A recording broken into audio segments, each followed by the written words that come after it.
Respect to the ruler, I acknowledge the OTC. But Adam Pearce, if you're listening, can you change one thing for me? That's Logan Paul. Paul, can we buy a Logan Paul? Paul, Paul, can we buy a Logan Paul? We can change the world, but we all have to try. We can make things better, and it starts with you and I. We can save the planet, all creatures big and small. Or we can email Adam Pearce to fire Logan Paul. Paul, can we fire Logan Paul? Paul, Paul, can we fire Logan Paul? He's one amazing athlete.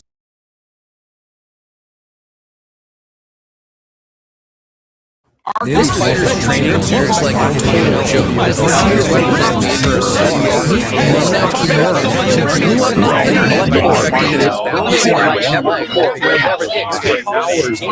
Critics called it useless. Even though she had already seen her last two fights, so they decided to put her What is happening? against two-time Japanese kickboxing champion Satoko Uzawa.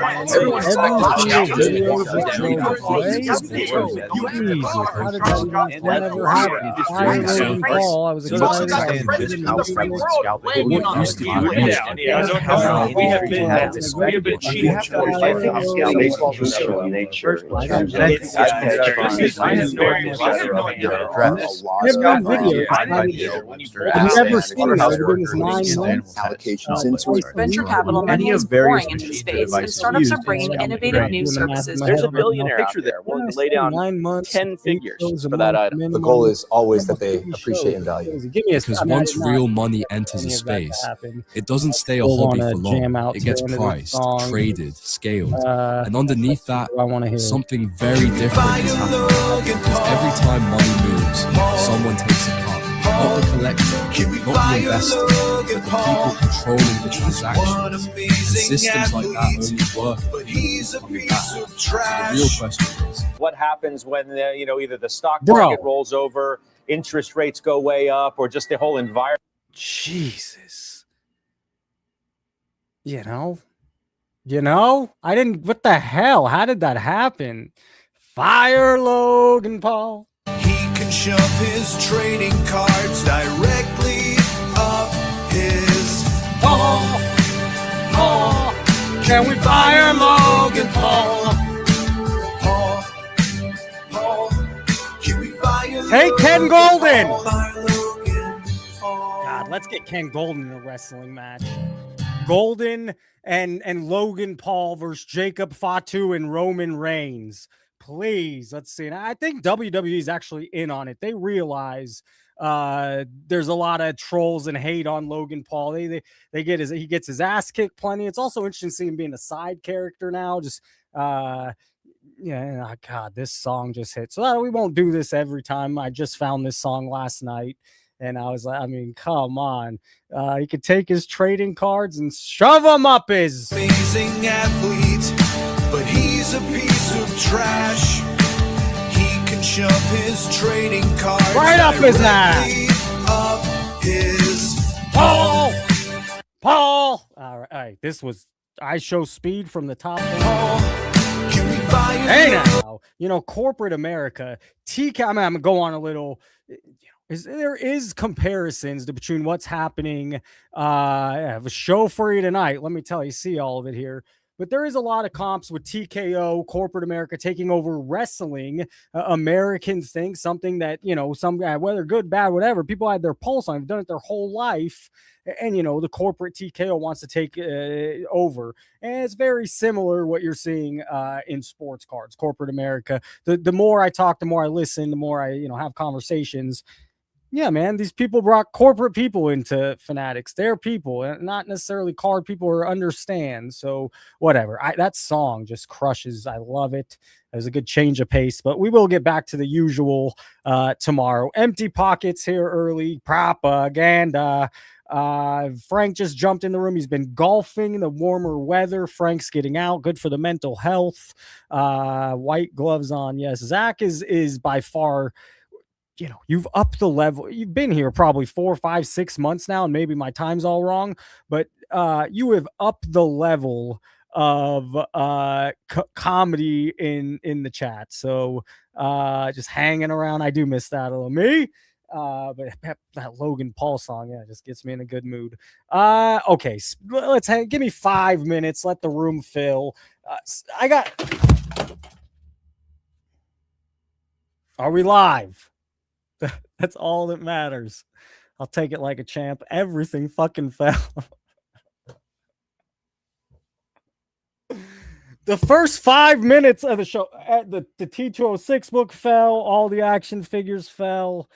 Will Greer's hanging around. He's hanging on. This is insane start to the show. If you missed the first minute, 2 minutes, what is happening? My elbow's okay. It looks like the Dick Tracy figures are okay. Casey Jones is okay. All right. Jesus Christ. What a beginning. What a start. I mean,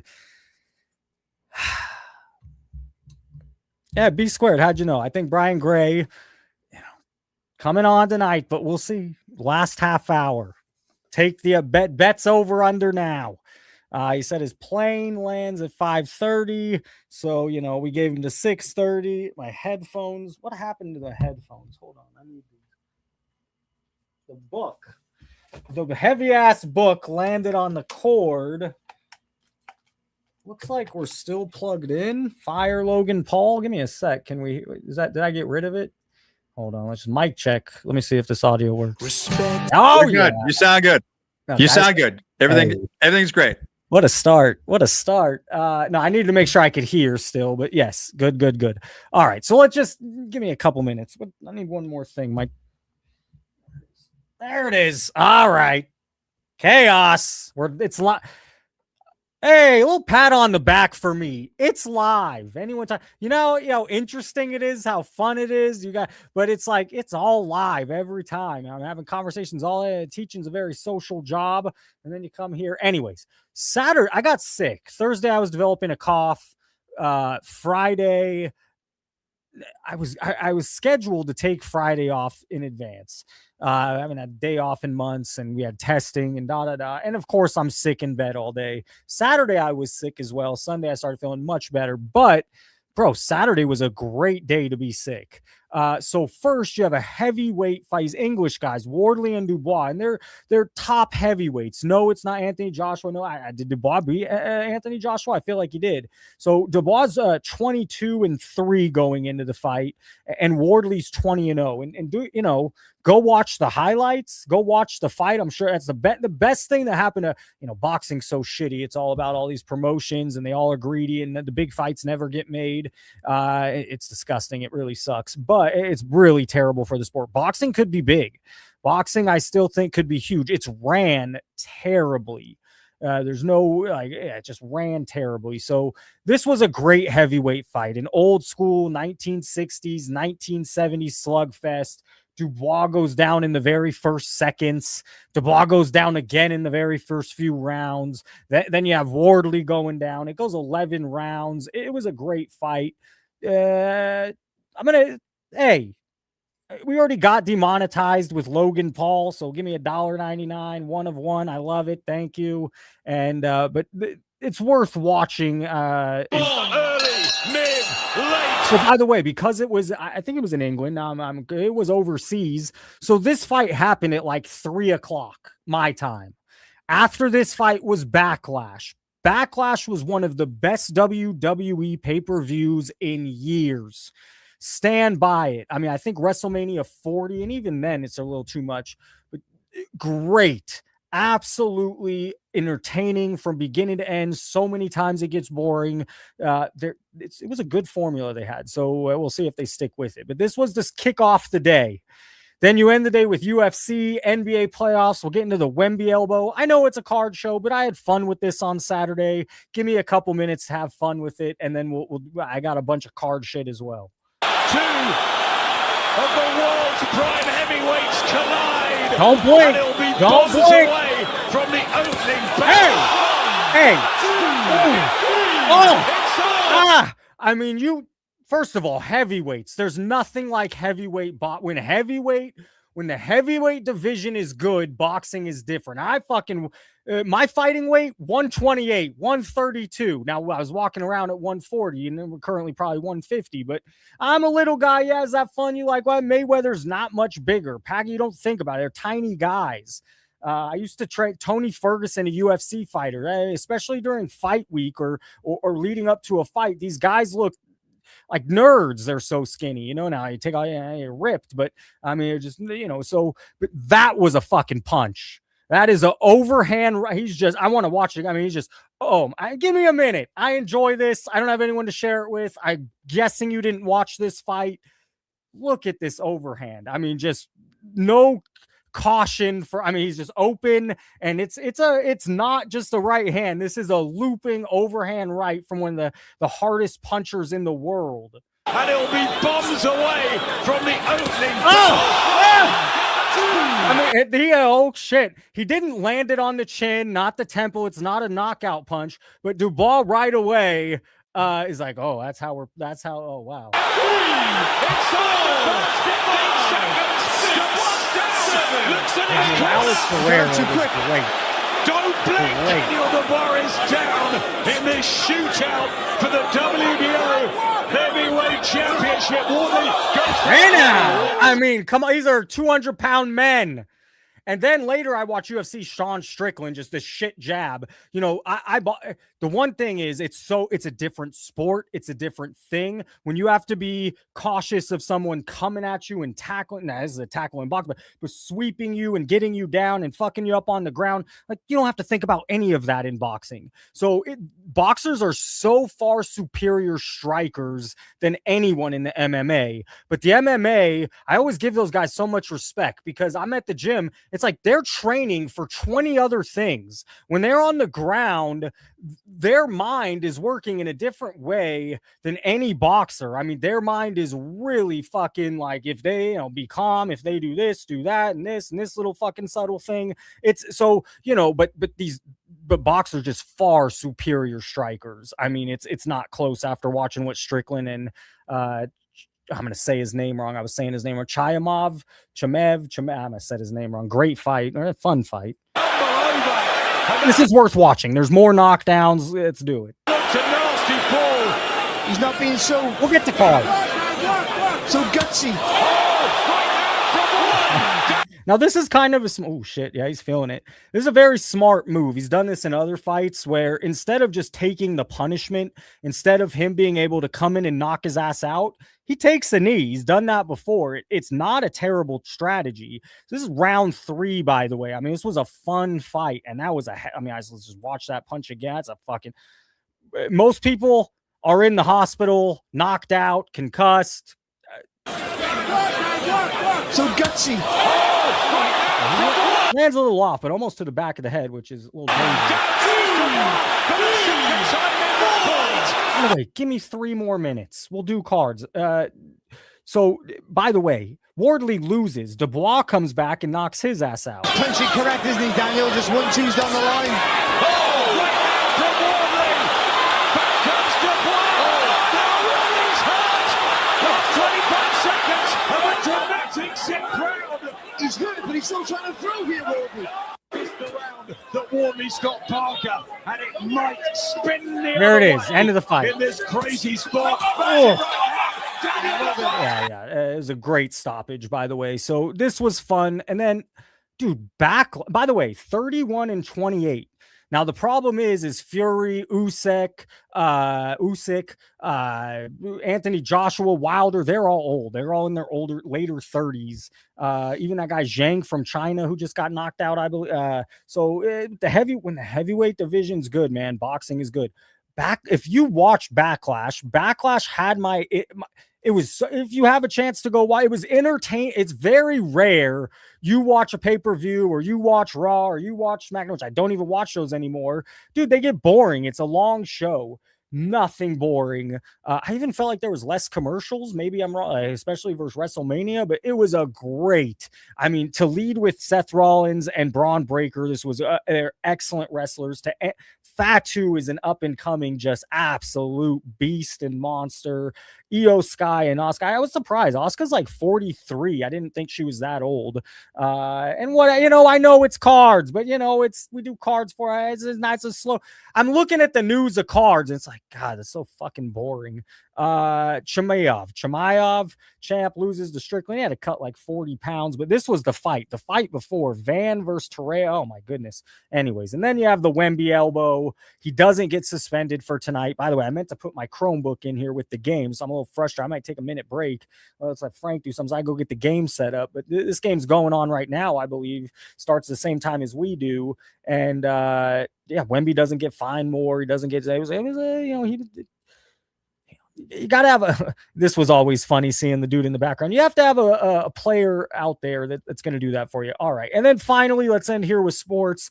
Kind of sad, man. Earlier in the day, Brandon Clark's 29 years old, found dead. It says possible drug overdose, unsure. And then just before the show, I got this notification. Jason Collins, 47 years old. Say he died, right? Yeah, dead. I mean, so that's a sad thing for he has a twin brother, right? The twins, I think they went to Stanford, there were some twins that went to Stanford. Maybe that's the Lopez twins. Did they both go to Stanford? Now, maybe Collins didn't. Maybe they didn't go to Stanford. Anyways, finally fucking cards. What tabs do I have open? Anything I'm missing? Take a breath. That was fun. You see, that was just fun.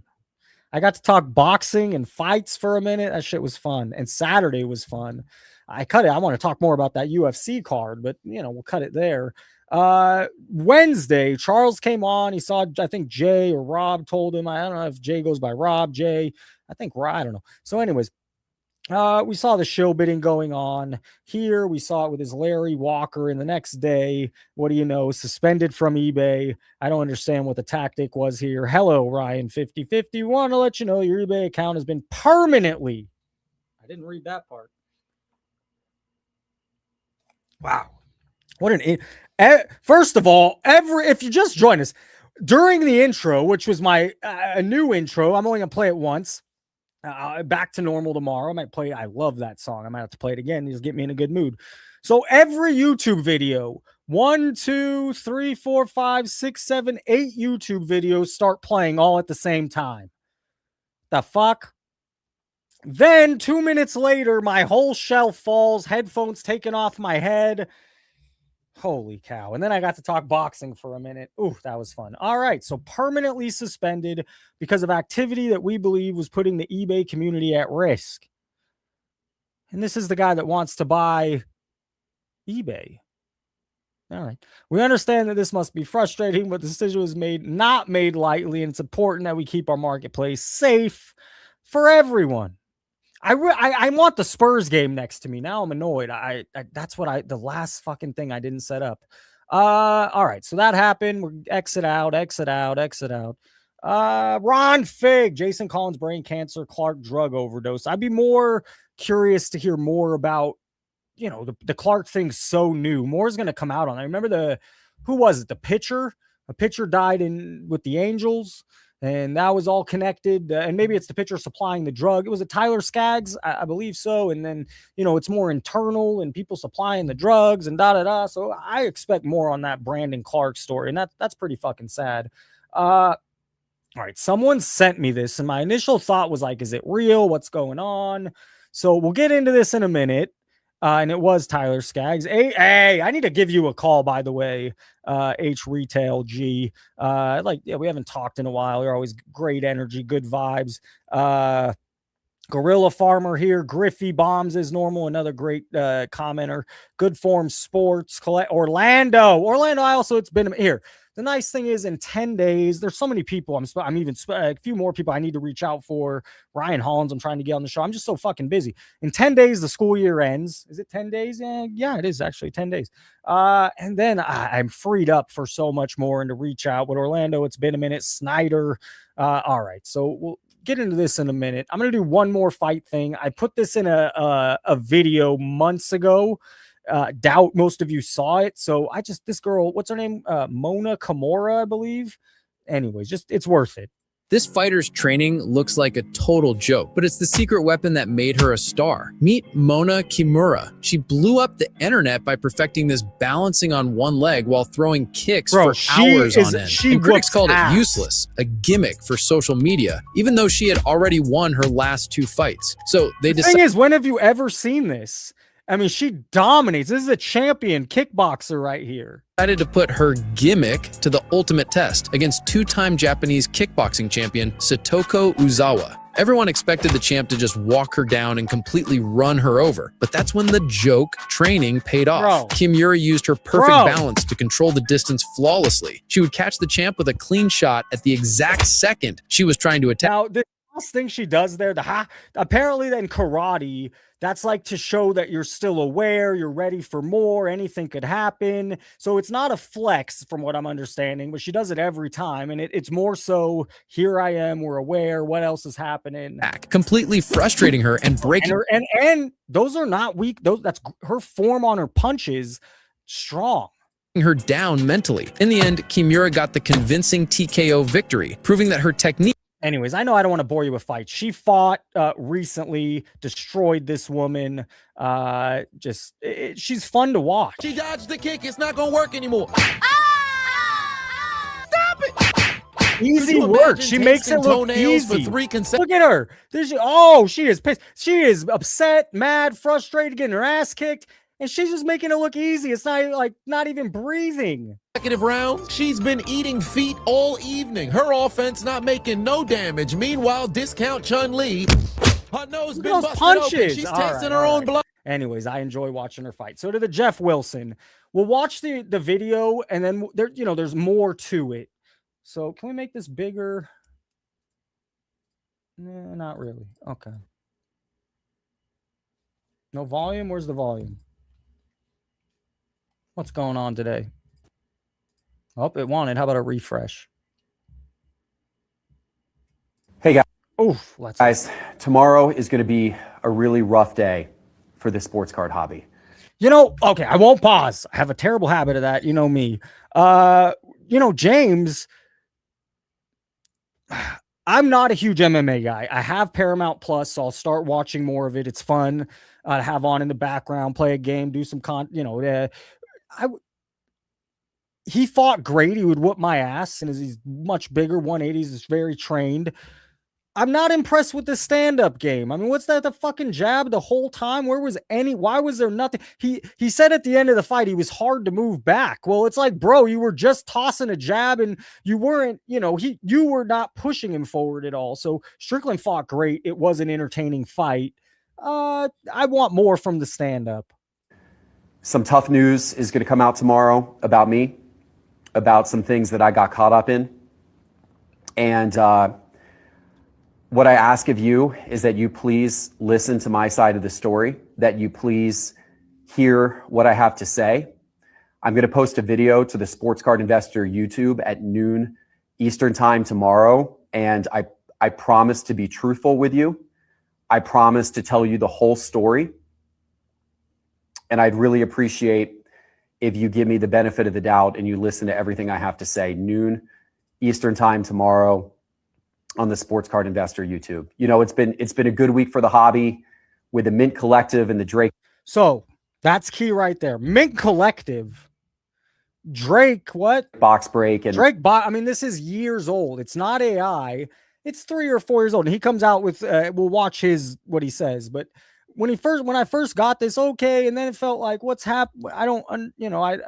It didn't make a ton of sense. Is it real? I'm sure some of you guys thought that. And then so immediately what I did was I checked out the page. Now I did fail to see the 1.3 thousand followers. I kind of just went down to the videos. What's going on? Is he trying to do something else? I think what's happened, and Jeff's got to get rid of this. We're doing Geoff a solid here because this is fucked up. And I don't understand why this, I would assume this person made a fake account and this should be gone and deleted. And that video got 575,000 views apparently.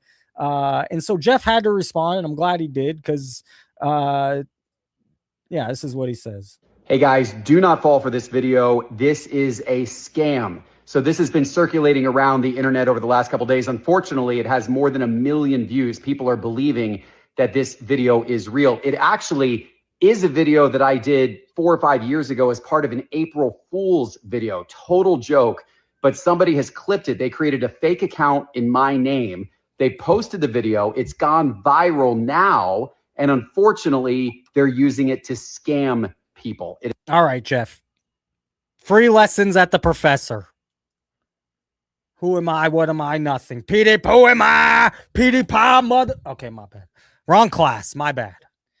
That's a fun joke I use in class. Wrong class. Cracks. They like it. This has got to go.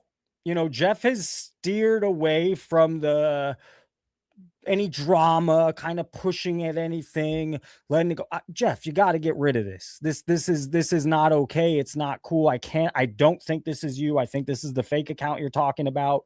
Dude's getting 23,000 views on a clip from you that people think it's you. So it seems like this guy's strategy was to go backwards years ago and just clip as much stuff as he could. And, yeah, I think you got to do something about this. So also, I guess where the lesson is, again, I'm nothing and nobody, do your thing. It would make for good content putting this guy, this guy should be gone. He shouldn't be able to do this. And it would make, hey, I shut this down because this shouldn't, and no one takes a stance and everyone's making money and it's not good for him to take a stance. But I view this in a similar vein to all the custom cards. And some custom cards are cool, but some custom cards come off as if they're the actual card or you would never know, or, and so, yeah, I mean, they're just copyright and no one cares. So anyways, this is a little over the board. I think digital creator, blah, blah, blah, following 1.3. I don't know. Anyways, it's a sham. It's fake. It's not real. There's no big news coming out. And, Geoff, wishing you the best. I don't know. I don't like your content, but everyone's human. All these people are human. Breaking news, FIFA, Fanatics, and Tops. I mean, you've already seen this. That's why, coming here. By the way, we'll take some calls in a minute. I know Greg wants to call in. Brian Gray at the end of this 6:30, I believe. We'll see. It'll be interesting to talk with him if he does. I want to ask him about the Leaf lawsuit. I know he has some things he wants to get off his chest or talk about.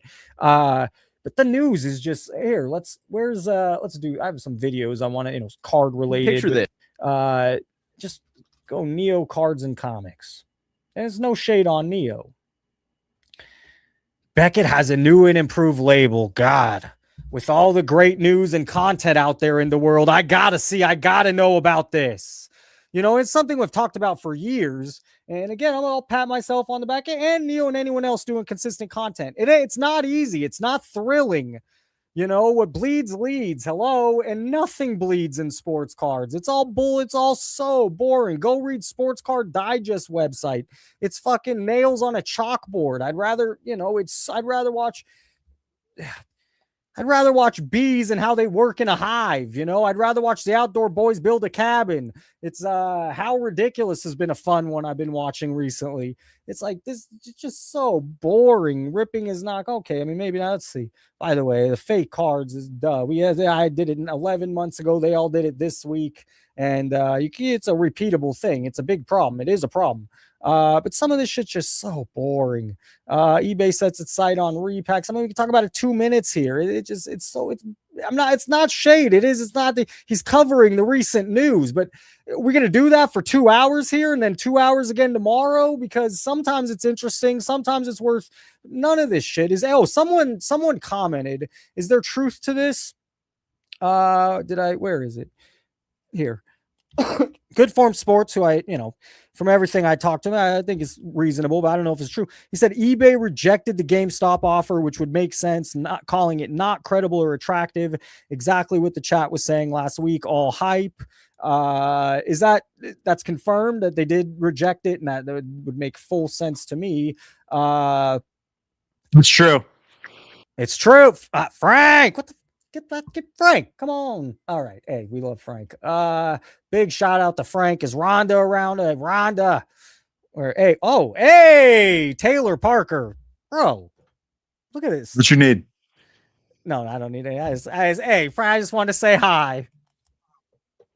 What's good, homie? He's golfing. The man's happy. Nothing much. Yeah, So, I am. Does it I play shock like you? crap, though. I guess while you're here, let's do 1 minute. Does it shock you that? Oh, and yesterday you were telling me you figured something out. Yeah, that sucks. That's how golf works. So GameStop officially got rejected.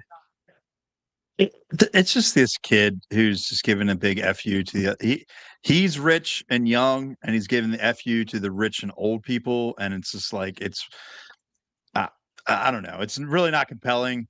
And Agreed. Yeah, eBay said, yeah, get out of here. So it's about as boring as everything you were just talking about. Rich people arguing over being rich and controlling different companies. So it was all a PR stunt. According to sources, he wants a board. He wants a seat on the board so he can impact future. Now my eyes are rolling back in my head. I don't care anymore. Who cares? Rich people doing rich people. That's interesting. Spurs up 10. Okay, I wish I had this game next to me. You got it on, Frank? Yes, I do. No, I Philly's on, bro. Philly's on. Sorry. Over this game 5. Okay, all right, Frank. Okay. Get out of here. Hey, Frank is the man. Frank is such a good dude. Seriously, this guy. I'm gonna say his name wrong, so I'm telling you now. Desanmu. Roast me now. I told you I'd say it wrong. Anyways, my good friend here, Rich, in town. This guy's going through health problems. Lost his son. Crazy shit. But he was pissed when the Bulls traded him. He was so, and then their GM and the whole front office, I think, is done in Chicago after. But he was pissed. He only has 2 points tonight. He was very upset when they traded him. What's going on with the Spurs? Oh, Victor Wembanyama already has 16 points and 5 boards. 16 and 5, and we're not even done with the first quarter.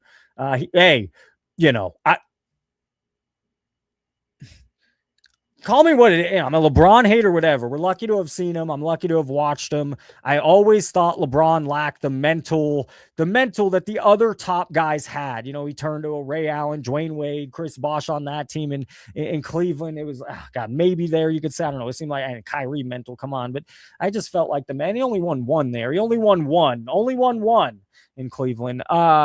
Victor has some mental fucking fortitude. It was after the elbow. Took the L. He didn't bitch. He didn't complain like all these guys. He hyped his team. He made sure to high five every fucking player on his team. And now he comes out the next game and he's already got 16. I'm not saying go buy his cards. The price is baked in. The guy's one injury away from them all going to nothing. And Taylor Parker, thank you for $50. Crown Jewels, what's cracking? Dave Snyder, hey now. 10 more teaching days. Tell me about it, bro.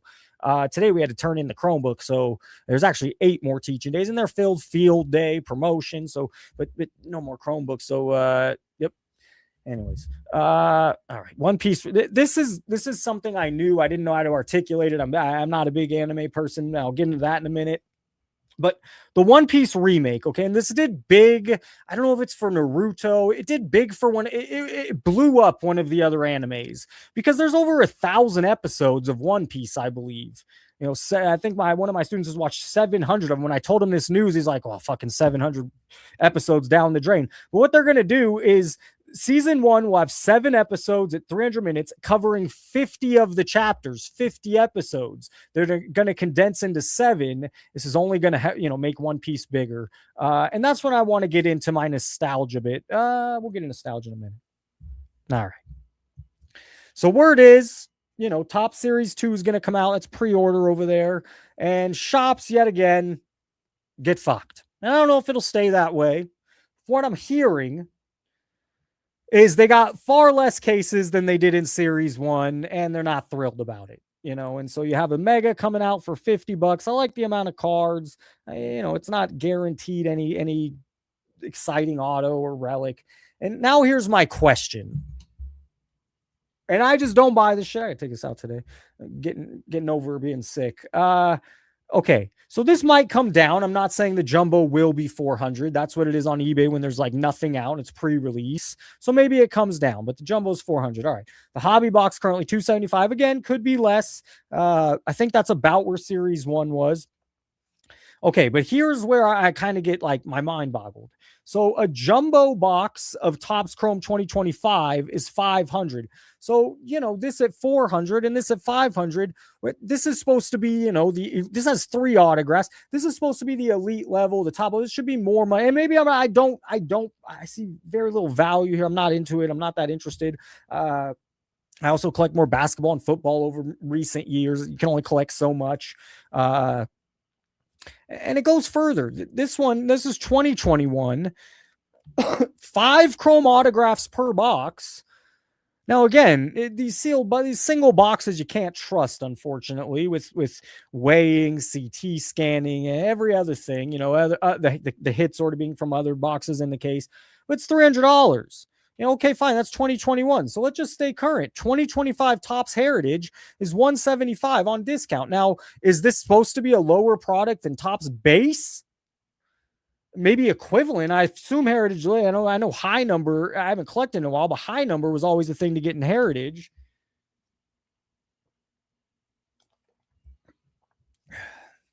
And then you have this new product, Topps Chrome Black, at $400 with 13 cards. Is that what I'm seeing? 13 trading cards? So, what I didn't understand when Series 1 came out, and I believe that had the chase for like the old vintage stuff, and now Series 2 comes out, and it's like, why is the price so close to the other, the better, what's supposed to be the better product, when this is the, what's supposed to be accessible to everybody and supposed to be the low tier.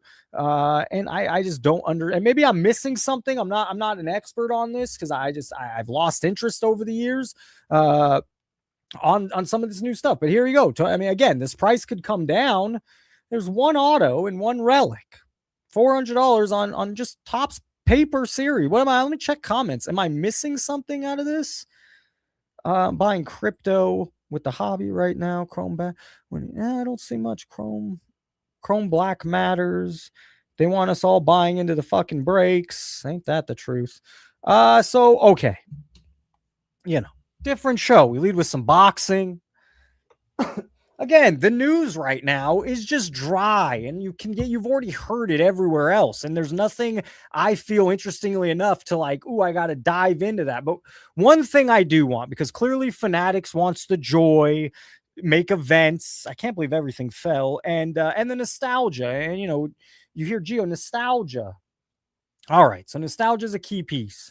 Now let's dissect. Now here's where you're going to get here on this live versus just all the, the talking point news that doesn't even end up happening. I remember spitballing months ago, if Top buys Panini, and then that made the rounds. I didn't talk about that shit. Maybe 2 seconds on a live, but did Topps buy Panini? No.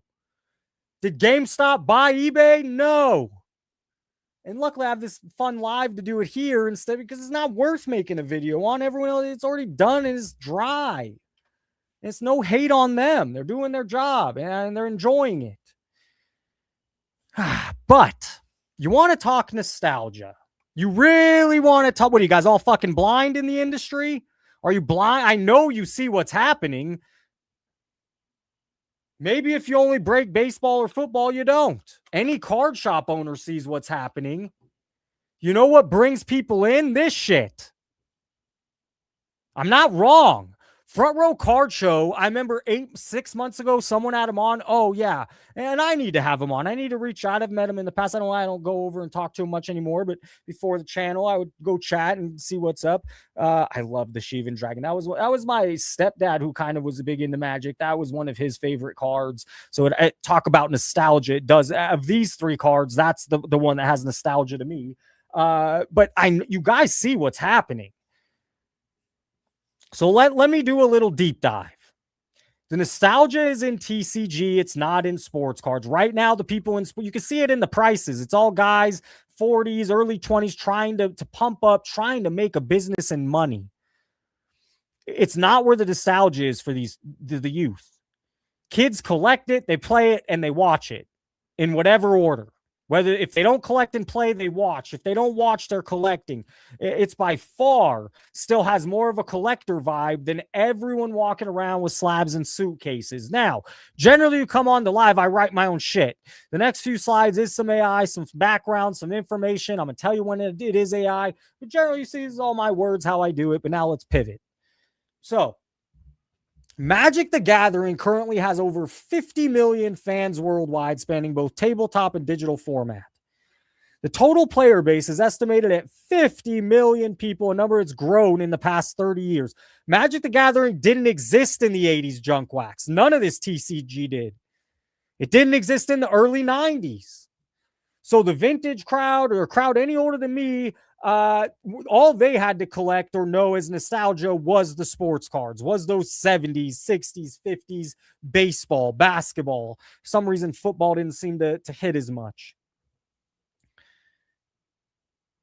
Magic the Gathering Arena, as of early 2026 platform, has over 13 million registered and 7 million people playing monthly. It's not about the slab. It's not about grading. They love cards too. And this whole community isn't going to turn to sports cards for their nostalgia. All right. Now, it gave me Pokemon Go. We'll get into the card game, but clearly Pokemon's the biggest of them all. And still in 2026, there's 34 million monthly active players on Pokemon Go. 34 engaged, active, playing. And then, you know, you talk about Nintendo Switch 2 came out, and you guys got my coworker of mine, he's 26, 27 years old. He's playing that whole fucking game. It's not even supposed to be that good. Nostalgia. This shit didn't exist. It did not exist. And you see it at the card shows. That's where I was going with Front Row Card Show. If you turn it into a sports card show, it sucks. The vibe at these shows are created because 60-70% of them are TCG. It brings a totally different crowd, a totally different demographic, and a totally different atmosphere of what's happening. And then you have One Piece. And I know Dan the Carman's big on the Dragon Ball Z. And for anything, that was the anime around. That was it in the 90s, really. Sailor Moon a little bit. So this came out just in 2022. It's brand new, and it already has hundreds of thousands of followers on social media. The community on the bottom, the English-speaking social media accounts, you can go check their YouTube accounts. They grow far better than any sports card channels.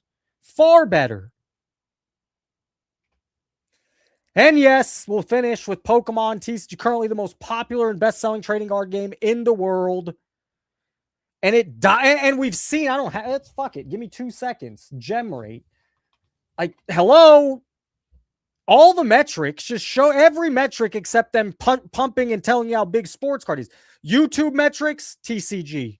Grading metrics, TCG. So, I mean, this is where the nostalgia's at. And in the 90s, let's get into how not only did this stuff not exist, anime is humongous right now. Huge. It wasn't huge in the 90s in America. It wasn't huge in the early 2000s in America. This is what it is. And any card shop owner they don't just have sports cards. Shit, Legacy in town, they have 2 shops. Their big one that's sports, which is also TCG. And then they opened a whole second shop that's just TCG. Today, the global market is actually bigger in outside of Japan than it is in Japan. So we have 2023 alone, $20 billion. Streaming is what they want to say. AI, again, completely changed everything. So in the 90s, first of all, there wasn't much of it. You had to wait for TV, broadcasts, VHS, DVDs. Now, I mean, again, a coworker of mine, we'll call her BC. It's her nickname. She's 27 years old, also expecting a baby soon. Congratulations. But Crunchyroll didn't exist till 2006. I didn't know what Crunchyroll is, so I met her. I'm not a huge anime person. But that's what she watches. That's what they all watch. That's what the students watch. Teen popularity's exploded. Nostalgia is not going to be in sports cards, especially what they've done with it now. The rich people ruined it for everybody. 36% of U.S. teens said they watched anime often in 2021. It's 2026. That number's only gone up. And I had to go back in the 90s, estimated maybe 5 to 10% of U.S. teens. And they say that's being very generous, and I believe it is. And it says anime was just incredibly limited. And there's also just far more of it now. Hundreds of new anime seasons yearly, constant streaming exclusive, massive genre diversity. Back in the 90s, it was very limited. And so when people argue, sports cards went from being culture. Now it used to be nerdy. Now it can't be nerdy again. I liked it more when it was fucking nerdy. That's who I am. That's who a lot of you were or are. But anime is not nerdy anymore. It is mainstream. These three at the bottom aren't even big in cards. Naruto, Demon Slayer, and Attack on Titan. Kids love them. Love them. This is the nostalgia that didn't exist. All right. So that's my point on nostalgia. That's what they hope. That's what they want. Fucking V friends. We'll get into that later in the show, but the proof is in the pudding. Go to a card, and it's also probably good for your sports cards. Let's be real. Those shows are dead or nothing. Nothing to what they would be. At least the ones I go to, minus National, maybe minus Dallas Card Show. I don't go to that, so I don't know if it's a lot of TCG. I assume I'm just sports. What's up, Frank?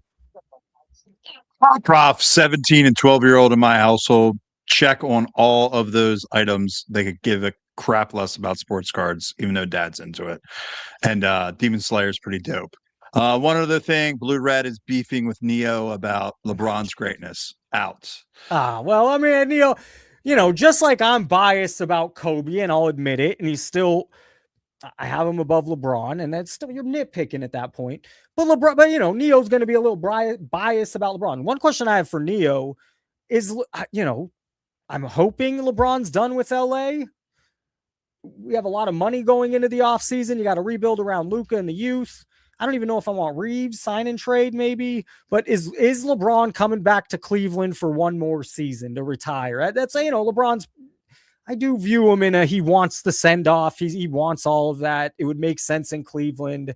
I'm over him in LA, and I keep going back to the Zen. I got to stop. I'm getting over a cold, getting over being sick. Rough 4 days, by the way, when you're sick. No caffeine. I'm a caffeine guy. I unfortunately developed this habit of Zyn. No tobacco. It's no tobacco in Zyn, by the way. It's nicotine. No nicotine for the 4 days. So not only was I sick, I'm withdrawing from these two things. My mind, I don't know what the hell I'm talking about anymore. $5 members. Thank you for being a member. I'm going to do a member video coming up. And then in summer, I'll have more time. I'm really looking forward to summer. I'm just gonna have more time to reach out, talk to people, do content. Someone sent me this. The video was 3 minutes. I only got a chance to glance. I sent it right before I went live. We will read it, the email. Good afternoon, Professor. Thank you for the good content you put on YouTube. Appreciate that. Oh, and then we got a really good voicemail. He left it. He didn't know how to leave me a voicemail. He left it a different way, but we could play. It was really good. Was flipping around Whatnot today and saw this break going on with Topps Cosmic Basketball. Very funny how this guy's attitude before the Spurs came off the board. He was like, oh, guys, you got to bid on these teams now to get in at a good price, which most of the teams in this break were selling well over $350. I'll show you what they sold for after this. Before Spurs came off the board. But once the Spurs came off the board and the other good teams, people were bidding $60 to $100 for the last 10 teams. Sounds like how it would normally go. I don't participate. That makes logical sense. Well, how good is it to be back live? Fuck yes. 6 shows in 9 days was killer. Absolutely killer. Putting on the Collision, which I'm looking forward to making some tweaks for the next one. But man, we took a break. I needed a break, and it's good to be back. all he could do was cry and complain. We saw this with Pac-Man, and these bids were now going for really low costs. Each box was $450. So this is where he does the math. The case is $3,600, probably a little less if you bought the full case. So after adding up all the bids, they ended up getting $6,600. And then, you know, I try not to say it too much, but I echo these thoughts. There's a lot of dumb people in the world. If you're here, you're probably not one of the sheep. But, you know, we got to get more of these. You know, it's just how it works. Some of these people could have taken their bids and just got a box for themselves. Yes, this is gambling at its finest. Wish I had that kind of money sitting around. I could throw, like you said, in a few of your videos. It's not a hobby anymore. It's for the ultra rich or the stupid who like to. And unfortunately, you know, it is stupid, but it's also just there. We can only. The sheep are influenced by what's out there, and what's out there is buy now. It's exciting. Kevin O'Leary, Logan Paul, Ken Golden, Fanatics has taken over, and you know, so some of it is, you know, they're just uninformed. They're new. They don't know any better. But yeah, some of them are just, you know, can't help themselves. Keep up the good works. And Larry. All right. So this is the prices they sold for. The Pistons, look at all this. Let me just I was talking to somebody. That Bowman basketball, I don't mind that it has college. I don't mind that it has the women. Whatever. 83 teams. So I asked, when you sell it as breaking spots, can you sell 83 teams? Did I not pin the link? Did I not pin the link? Is that what happened? Frank, call in link. Did I not pin the link? A lot happened in that first minute. It was insane. I know let me call ins wanted. But 80, that Bowman so, you know, it's made for breaking. 83 teams. You don't fractionalize it by 30. You're going to fractionalize it by 83. Oh, and the YouTube's gone now. Yeah. What a beginning to the show, by the way. Everything fell. Not only does everything fall, every 9 YouTube videos start playing at the same time when we fire Logan Paul. I got to pin this. Give me 2 seconds to pin the comment. Videos start playing at the same time. That's my voice. Where is it? Pin. All right, it's pinned. And we just got a caller. And it's Greg. All right, Greg, do me a favor. I want to listen to one voicemail. It's really great. And I'm going to forget if I don't now. And then we'll put on Greg, because he has an update on that Cooper flag and the Cam Ward that he hit. And I also love that he comes from, his angle's not talked about enough. Other people have to feel this way. How do I what's my best form of doing this? Boom, bam. Where is this dude? Right? Is this it? Oh, don't be, come on. Technology today. Technology doesn't want to be my friend today. And then we'll throw on Greg. This is a minute call, and I thought oh, Jesus, Geoff and Adam Gray pop up. What do you know? That makes a lot of sense. Dude. That's how it's going to be, huh? Just loading. He sent it 2 ways. Let me check the other way. But this is annoying. We'll throw on Greg if this doesn't work. Here we go. Load. Okay, here we are. I think you'll be able to hear it if I don't move it over. So I'm just going to hit play. It's about a minute, and it's very good. Oh, Jesus. It's on mute. Could this... wanted to throw Somebody give me you can hear it. Hey, Professor, what's going on, man? Steven from One on One Interviews. Just wanted to throw something out there. If you guys really want to see gambling in the hobby, you need to go look at what's going on Facebook, specifically the flashes. That's where things get wild. So if you don't know what a flash is, it's basically a giant raffle. A card will go up for an allotted amount of time. Typically it's an hour. And then people take spots, or they buy tickets, if you will. Each spot is $1. When it's done, they have a professional runner or randomizer randomize it on random.org, and the winner gets the card.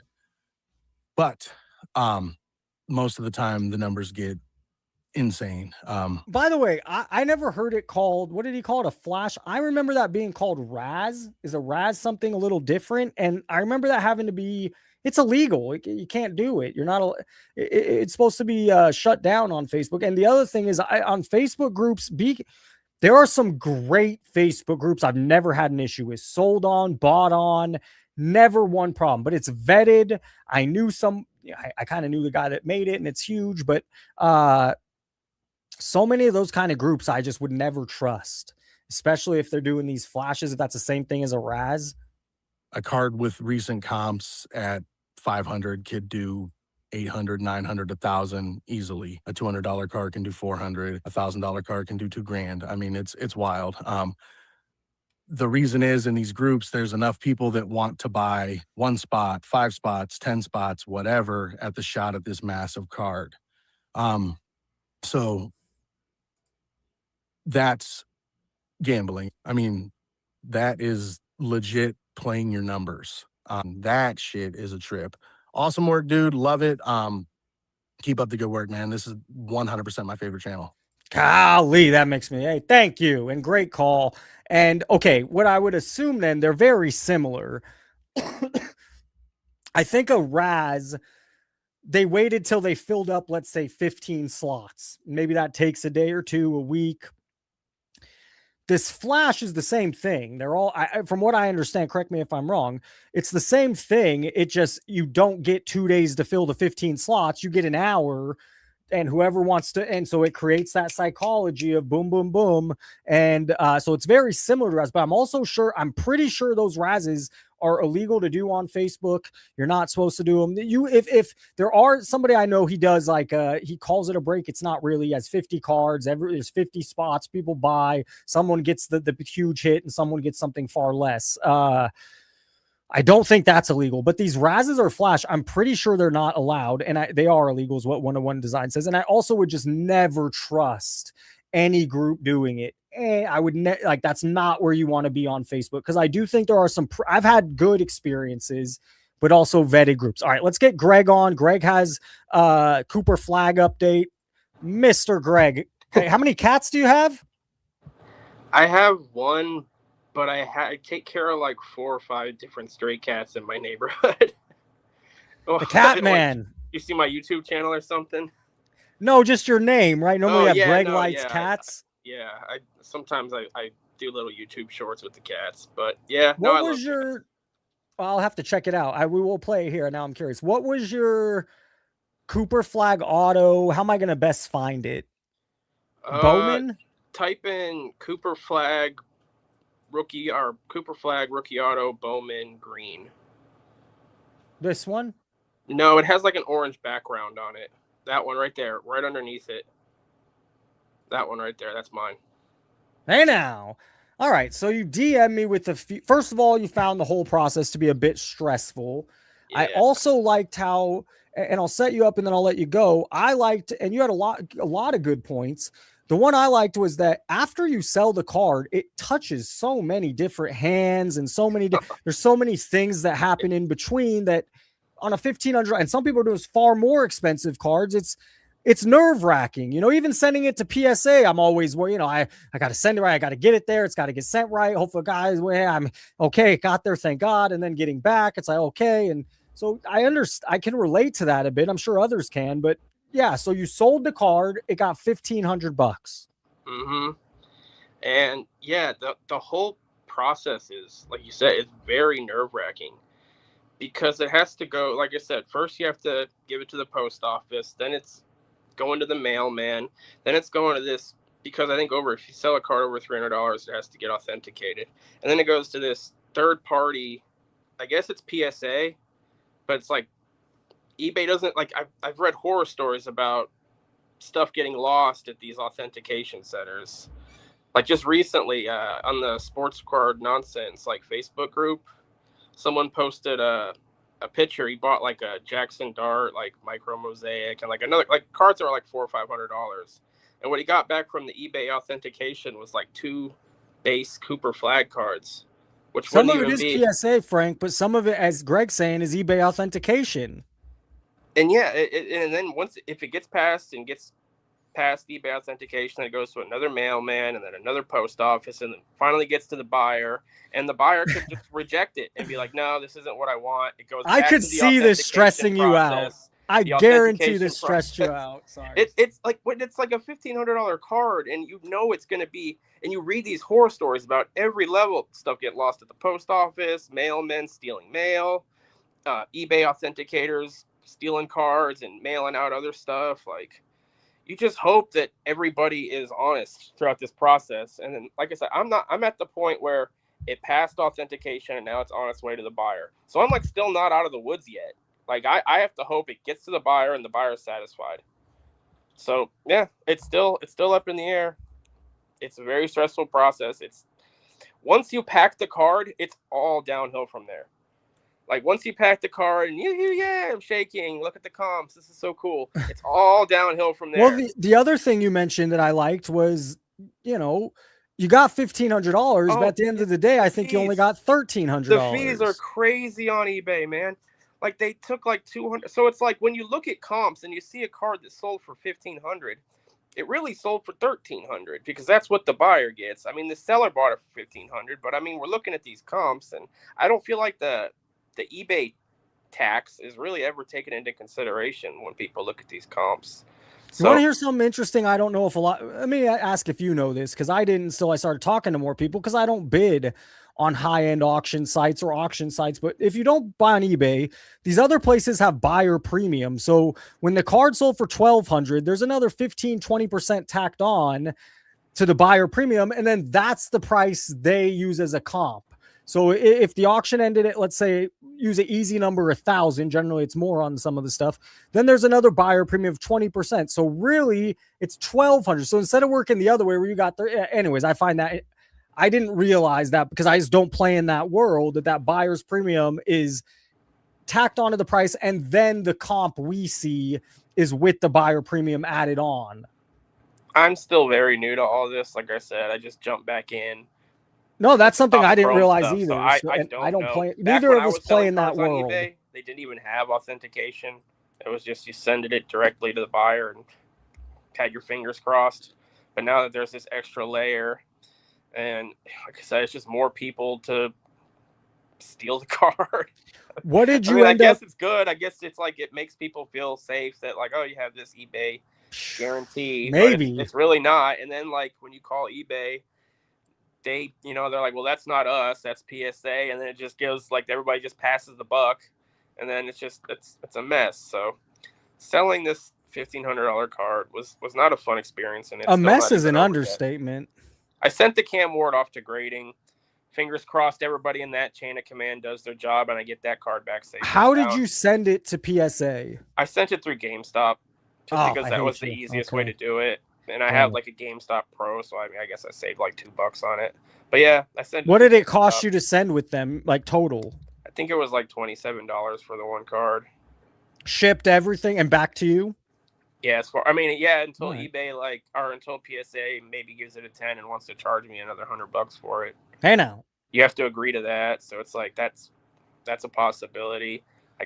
They hold my card ransom until they give them their money. Dude, thank you I'm so glad you called in. What are you happy now that it's done? Wait, you said you don't have the money yet, right? It's not quite done yet. Yeah, no, yeah. Like I still gotta hope it gets to the buyer. So let's pretend you get your 1,300. Are you happy with that outcome? Yeah, of course. I paid $30 for the box. Hey now. Like you said,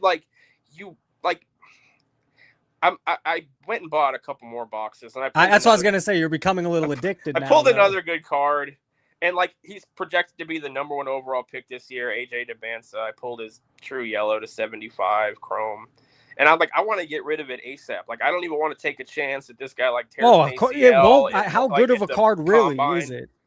Huh? How good of a card really is it? Like I'd say right now it's probably like a $300 card. All right, it's not bad. But I could wait till the draft gets closer and more hype gets built around this guy, like nationally. But I'm like nervous. Like I'm like, what if something happens? No, because more cards are going to come out of his, and more, and it's it's not the odd. It's not maybe I'm completely wrong. I think most people's best advice, even the breakers, sell it now, sell it now, sell it now. Yeah, I just don't want to take any chance with these guys getting hurt, or maybe like he has a bad combine. So have you got raked on any boxes? What's that? Have you got raked or bent over on any stuff yet? Yeah, I probably opened another 4 boxes of Topps Chrome and didn't really get anything good. And then I bought another box of Bowman basketball and got that. So maybe I should have just stuck to that. And I bought like a top chrome baseball. Like I bought like a few blasters here and there and pulled some decent stuff. I pulled a Drake Baldwin to 77 out of Topps Heritage. It's like $100 card. So I've been really lucky. Like I know this is not like the normal experience with buying these blaster boxes and like getting a good hit. Like out of one out of every third box, you get like $100+ card. I know that's not the norm. I think I've just been really fortunate, and I should probably quit while I'm ahead. Well, I mean, if you're ahead, you can put a little more. Out. Maybe I try my luck with Bowman baseball. Well, if you keep, I secretly want you to keep doing it so you can report back how bad you go on such a shit streak. Man. Like you really gotta like tell yourself no sometimes, especially when you're like out at Walmart or Target to like do other things, and you have to walk by that aisle and just look at all the potential. Like it's hard. It's an addicting thing, and I can only imagine what this is doing to like 13 and 14-year-old brains. I have like so much wiring their brains for like this. Like I don't like. It's got to be bad. It's not great. We could agree there. I had so much above we didn't get to. We have a caller that you're going to be like, oh shit. So in the bio, not oh shit, but you'll yeah, it happened. It actually happened. Greg, the last question I want to ask you is, what is the plan? First of all, how long do you think when will you get the Cam Ward back before the start of the NFL season? And is the plan to move it? That's what I'm hoping for, because I don't want to gamble on this card. I don't want to like see how he does during the season. I want to wait for the regular season to build up some hype, maybe get a couple favorable training camp reports and list it. Yeah, I don't want to wait. I don't want to gamble. Yeah, I think generally, if you look at the chart, like these are prospects, like they really haven't proven anything. Like these prices are built on pure hype, and you're gambling with those cards. It's almost always prior to the season. People get excited for once week one. It almost doesn't matter, but once week 1, 2, 3, unless you're that rookie, it almost if you get it back before the football season, I think selling it to the hype. Sell on the hype. Yeah, always, yeah. Like the stock market, always sell on the hype. You don't wait for the quarterlies to come out. You sell on the hype. So it's very similar with sports cards. And even like when you play like Madden Ultimate Team or like FIFA Ultimate Team, like when you have those like expensive cards, you always sell on the hype.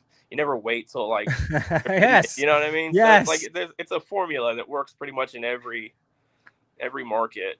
But yeah, I feel like I'm so doom and gloom. Like I come in here like, oh man, I just sold this $1,500 card, and it was like, but it's not a some fun people experience. Look at you like you're crazy, but on the flip side, I get it. It's not like I would put a little money like, to they won't you. know until they have to sell an expensive card on eBay and have to like sweat that entire process of hoping that everybody is on the up and up. It's not fun. It isn't. I don't like it, but that's how you shout out do to it. Greg. Greg has been, he admits he's kind of shy, and he's come on now a couple times, and you've crushed Greg. You crushed him. Hit the like button. Greg, any last things you want to get in before we say goodbye?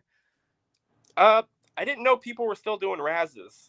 I know. And apparently it's a flash. Like 2011, those things were popping off. So to hear that they're still going on, I was like, wow, that's kind of crazy. But yeah, that's it. It's always fun talking to you, Professor. I love the chat. Chat's always popping. So that's where Greg, I'll go likewise. Back to now. Hey, have a great night, Greg. You too, buddy. Hey, great call. Thank you for calling in. It'll keep us updated on the Cam Ward if the flag all goes well. And I want to hear what his next, if he keeps ripping these things, eventually he's going to go on a streak, other streak, but enjoy it while you're hot, enjoy it while you're hot, while you're rolling, while you got the dice and you're rolling, go for it. All right, we have a caller below. I wanted this game next to me. Spurs are currently up 12. I forgot to bring in the laptop. Victor Wembanyama, he had 16 points early in the first quarter. He now only has 8 rebounds. And let's do it. So a long-awaited, oh my goodness.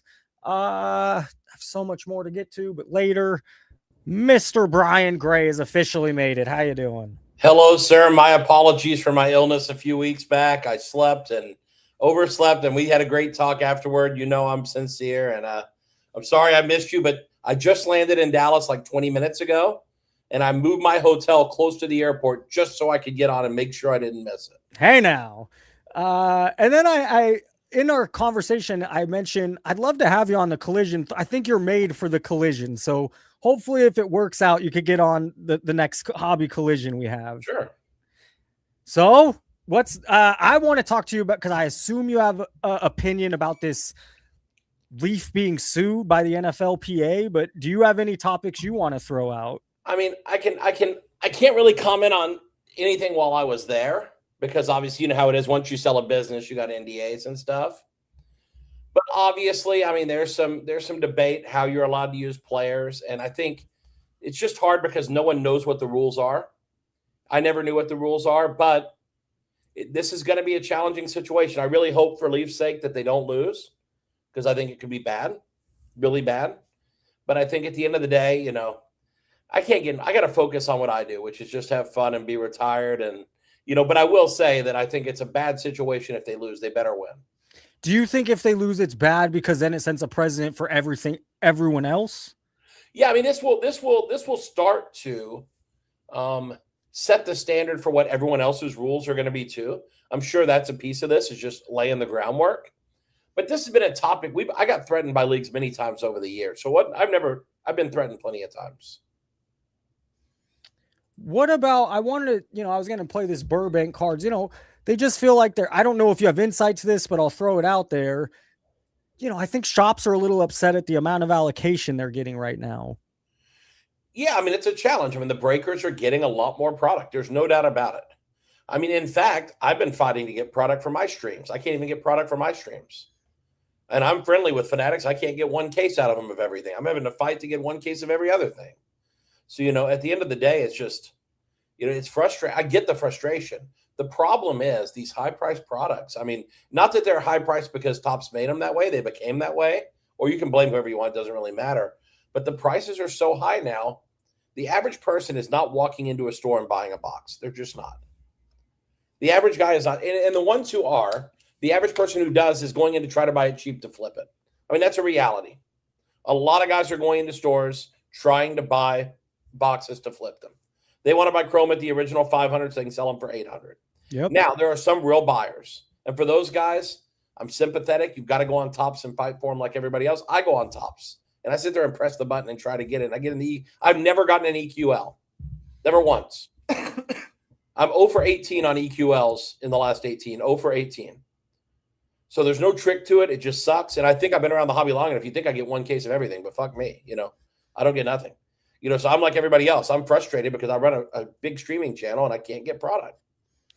So I know it feels, how does someone like that survive then? Singles, or do you buy product on a secondary market to sell? Well, see, and that's what everyone's got to do is you got to figure out, when your mom always told you, you thought it was bullshit at the time, but when you get lemonade, you got to see if you can make lemonade out of it.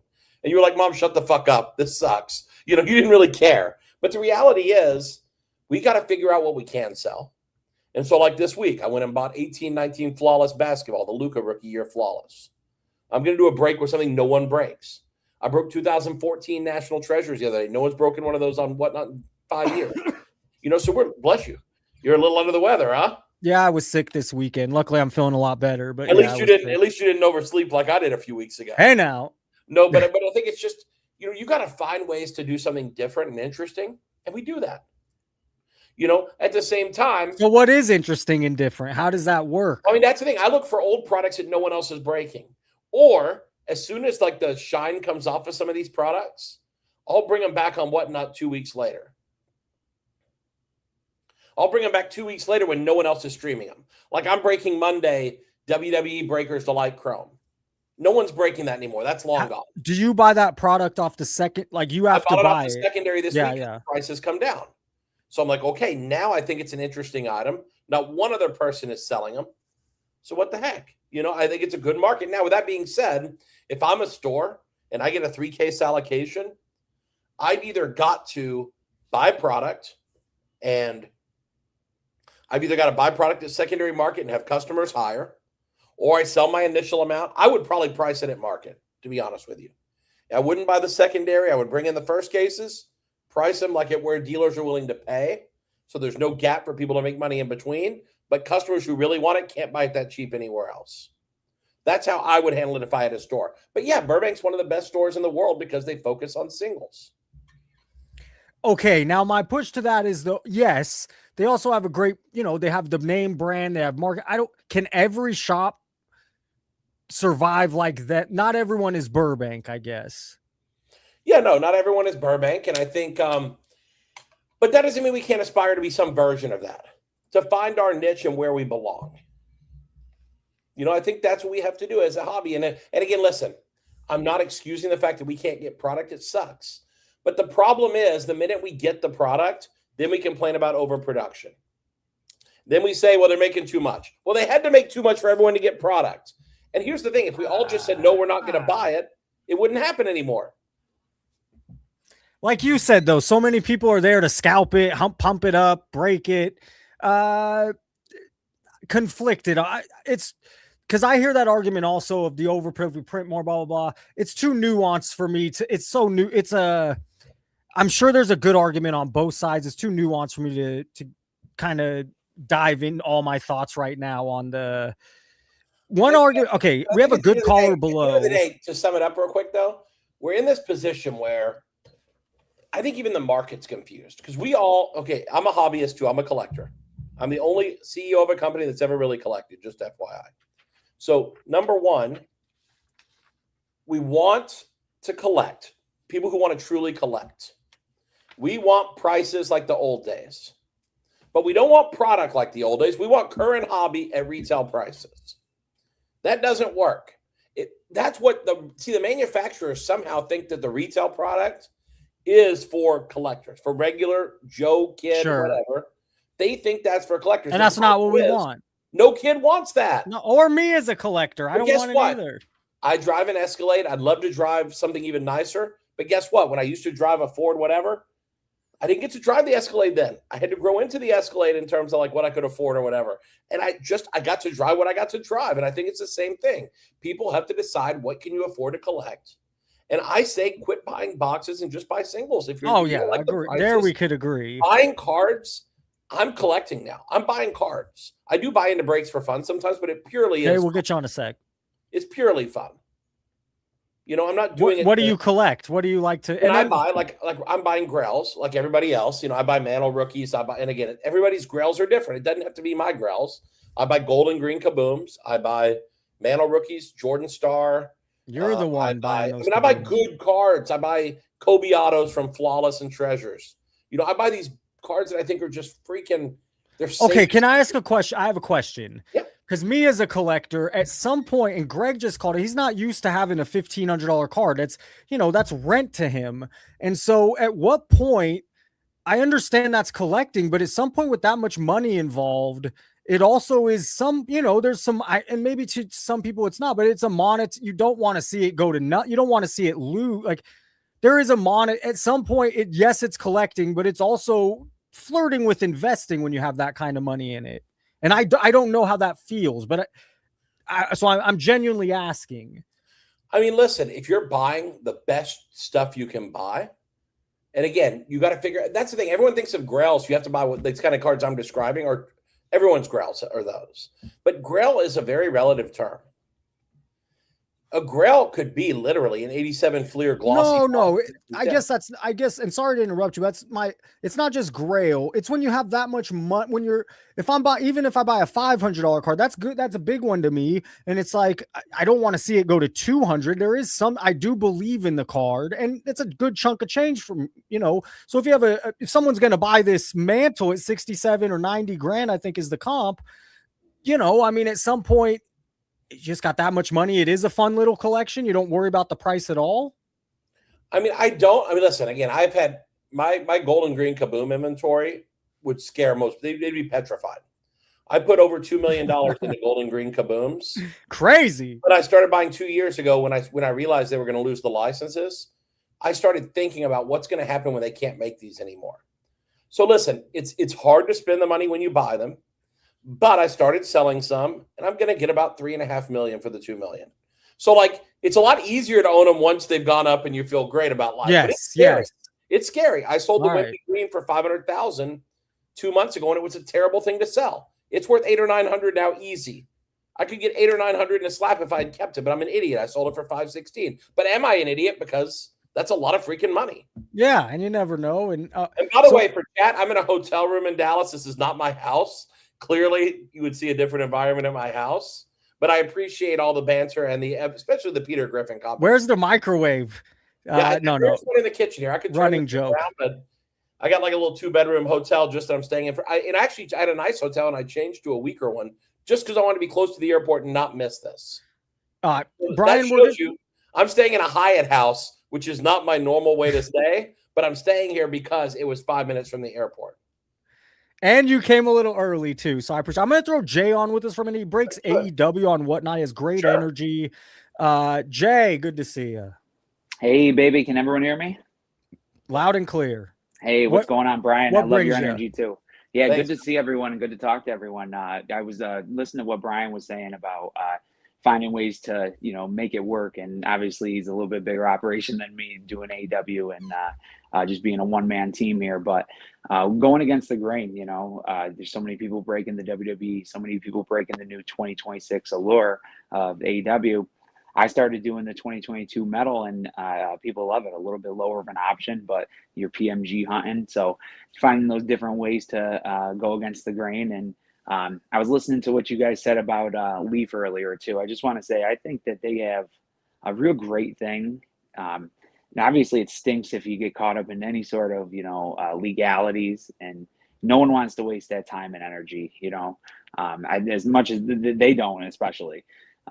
They're unlicensed wrestling products in the past 10 years have been just amazing. And then I don't know if anyone has seen any of the red carpets broken, but those boxes are tremendous. And say what you want about the $13,999 price tag, but some of the autos that came out of that were just absolutely. So we're giving our support to Leaf. I have a sick Dennis Condrey, lover boy Dennis Condrey, who recently passed, rest in peace. I have an auto from them that I cherish. But no, I just wanted to hop in and say, as always, I appreciate the show. I love coming on here and saying, hey now, and seeing all the guys. And I hope you had a good time at WrestleMania, Professor. Hey. And Brian, I hope the hotel at least has a Keurig machine for you too. And hopefully I've never tried coffee before, if you can believe it. So I won't be using the Keurig. No coffee? I've never tried coffee. Don't need it. Caffeine, energy drink, nothing? No, I'm trying to tone down so I don't dominate conversations. I'll let everyone else talk now.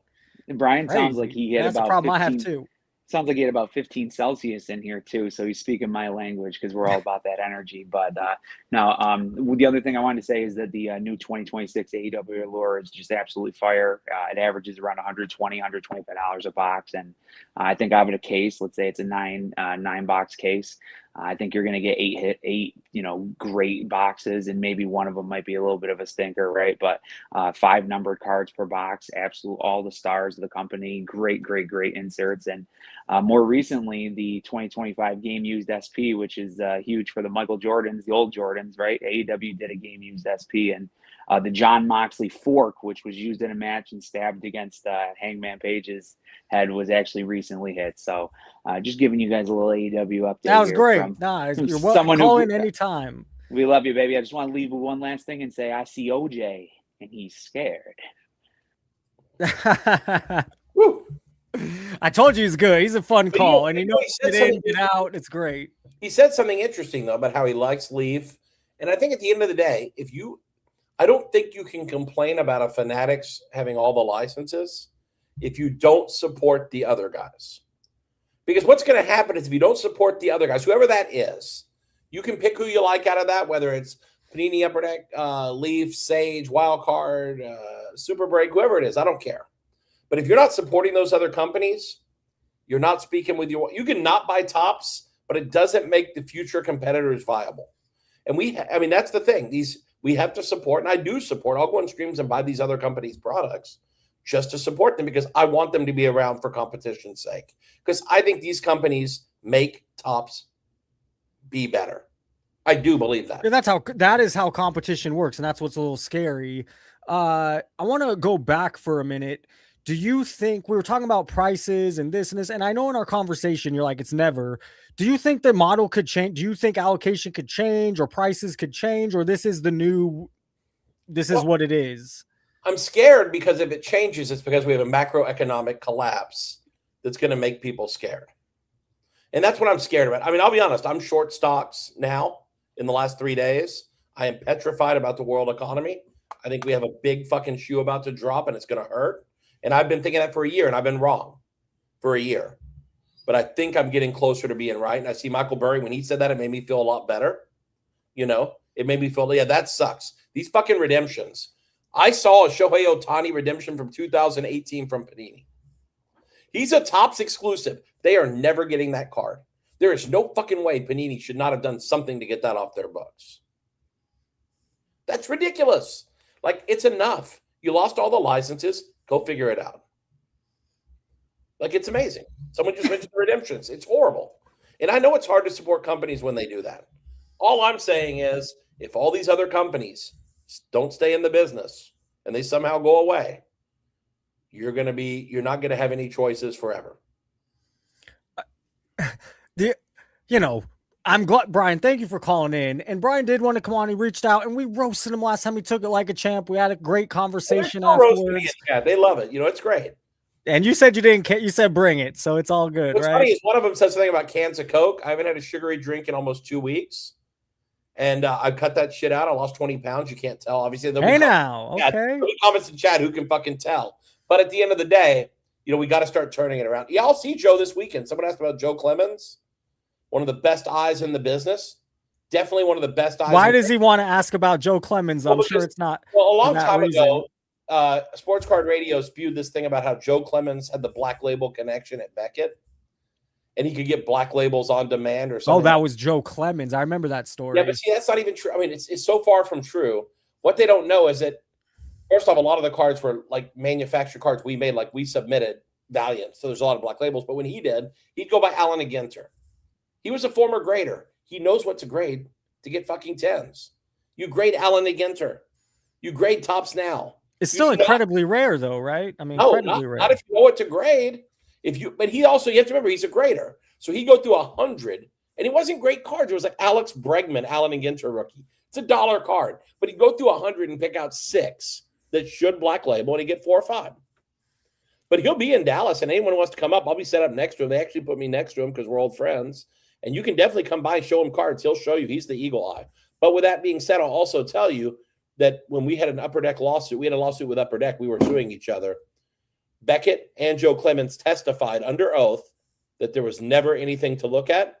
And if there was, you could go after him and get him for what do you call it? Lying under oath.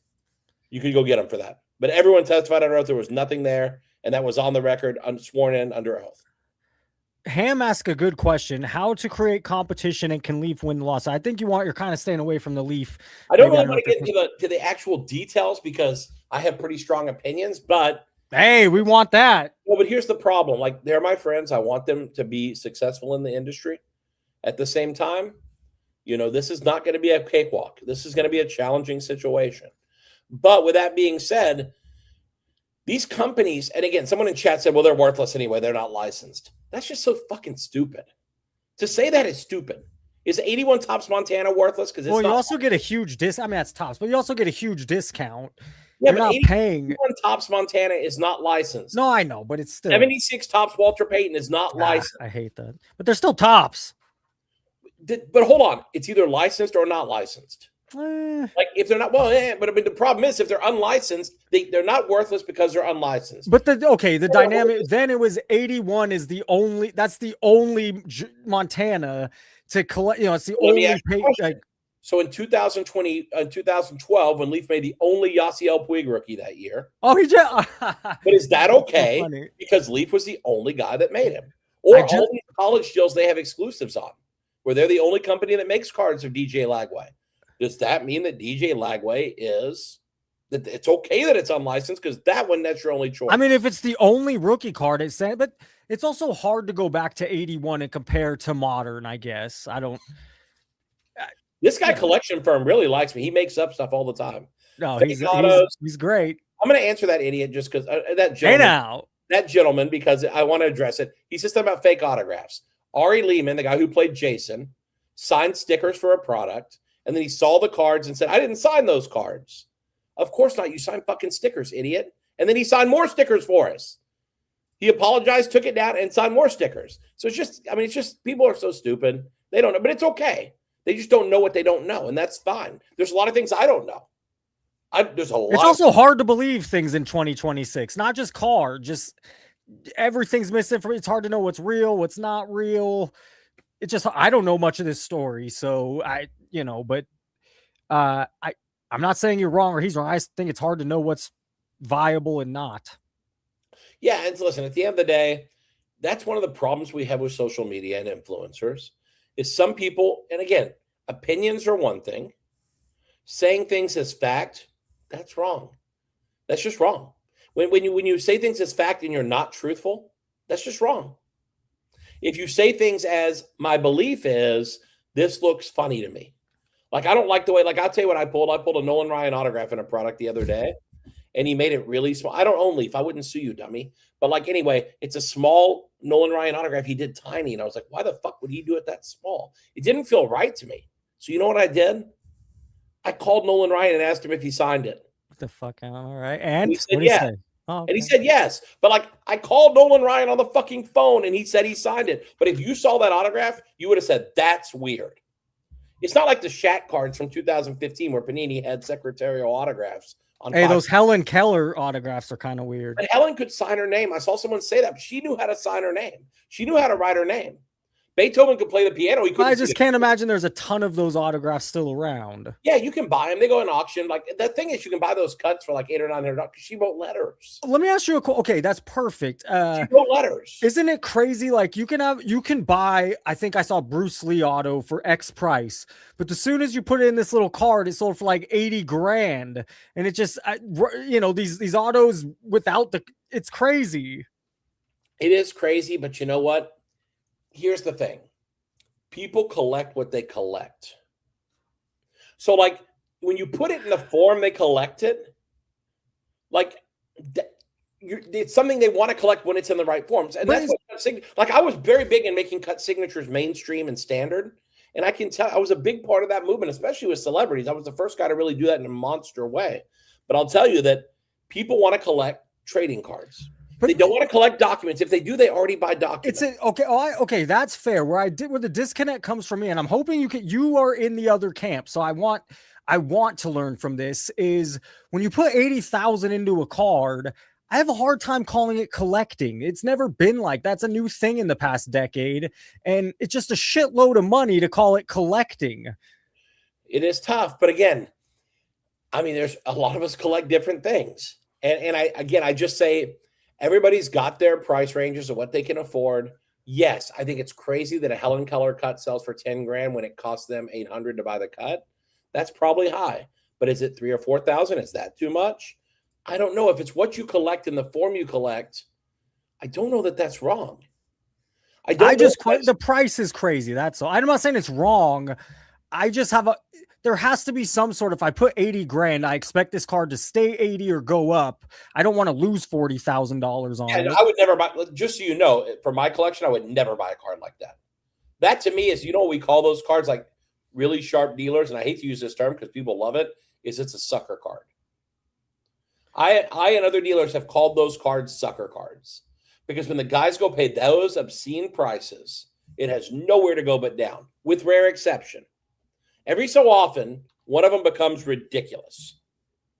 But like for the most part, it's a loser. Those cards are sucker cards. One of like when Donruss made 101s in 2005, there were 80 different 101s. Like if you buy it at a reasonable price, that's one thing. Like Leaf makes a ton of 101s. Great. If you can go buy a Ripken 101 autograph for $80, that's super. But if you go pay $800, you got to have your head fucking examined because there's 100 different ones. It's so great you mentioned that because that's what I wanted to say. So wild card. I went to the National first time last year, and I love the wild card setup, the art, the da-da-da.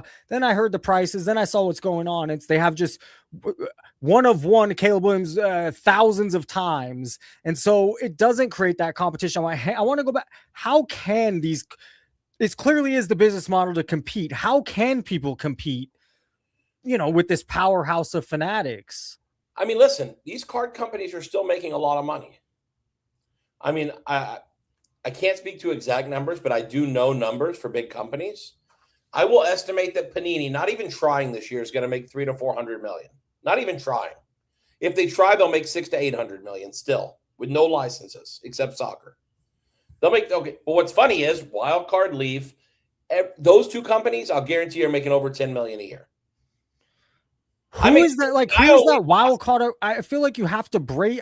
It's such an interest. I wish the price point was lower and I would be in. I can't. Wild card's the lowest price point in the business. That's what's crazy. Just wasn't cheap. It was expensive for this like non-thing. Yeah, I would get in if it was a better. I think they wanted to sell me a box for like $400. It's like, nah, dude, I'm not gonna buy a box. But there's also 20 or 30 packs in there that are all in caps. I mean, it's just hard. It's the problem. Again, is you have to look at what's in those products. And I'll tell you that from a value standpoint, I mean, I'd make the argument wild card is probably one of the better values in the market, especially for a collector. And wild card's separate than Leaf, right? They're not. They're different. They're yeah. That's what I thought. That's what I thought. And again, here's the thing: wild card's about to go. They're about to start making more hobby-oriented products. Got to talk to them. I talk to everybody, and I can tell you that I think I see a day where wild card passes Leaf in the next 12 to 18 months. Their cards are cool. A couple of guys in chat did not like that I said that's stupid. I was talking about Ari Lehman, but I also say people who say things without knowing, but they say them as fact. I mean, Dave knows a lot. I'll say Dave knows. If someone says you sold fake autographs, that is stupid because it never happened. And I'll put up $1 million cash to anyone that can prove I sold fake autographs. The problem is with the whole autograph business, when we get autographs from players, I'm talking about autographs from players, we actually took the effort to make sure we were there or had a rep there to watch it signed. Like Messi, when he signs for Leaf or he signs for Wild Card, there's a rep in the room to make sure. Heck, PSA is in the room now. PSA is in the room when Messi signs. Now, I can't say that about all the Messis out there, but those Messis, I'm telling you, they're in the room. You know, that's how you do it. I was in the room for Samuel Jackson and Chris Pratt because we called my wife on the phone so Chris Pratt could talk to her because she loves him. You know, so I was there. Macaulay Culkin, I was there. That is so funny. Okay, one argument. Okay, we had a good conversation, and the one thing I bit my tongue on a few things, but okay, you were pretty passionate. I think some of it's because you do this for a living. You do get autos. I find that we're moving into a junk auto era where if you're just going to keep printing especially like, let's take WWE, for instance. It's not like they have new talent coming all the time, not new big people come out. Year over year, you're chasing the same player, set over set. You're chasing the same wrestler. And then it's just auto after auto. And eventually they're just too many autos of Liv Morgan or too many autos of Charlotte Flair.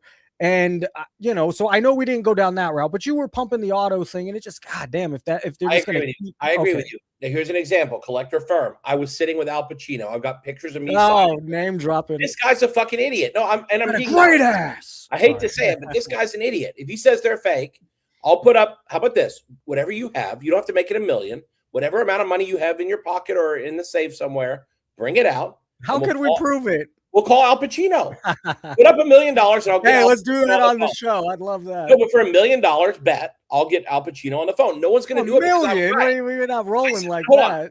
Beckett was in the room, and PSA were both in the room. Al Pacino signed his fucking ass off. Would you take $100 bet?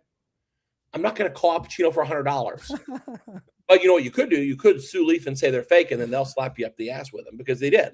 PSA and Beckett were in the room when he signed. They needed a signing for Fitterman Sports. He signed for everybody. Pacino's the easy ones. If I were you guys, I would say, hey, what about this guy who never signed before until Leaf got him? He probably signed too because I was probably in the room. I made sure on big guys that I was in the room where I could be. Because also I get off on kind of like hanging out and learning about these people. It's fun. I'm a collector of you guys. But I see that's what I don't like is when people say things that are stupid like that. The only time that I know of that Leaf ever had a card that was not real, one total card. There was a presidential cut that was an auto pen. And at the time it was built, no one knew of that auto pen variety, and they found it later. Then when we realized it, we gave the guy triple or quadruple what it was worth to make it right to him.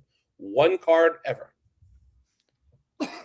One card in the history of Leaf that we found out wasn't good, and we made it right. All right, let me pivot then. Santa autographs for me. I signed those Santa. We got to get you and Kahana in here at the same time. Let me, something I talked about 11 months ago. There's recently a lot of content this week on it.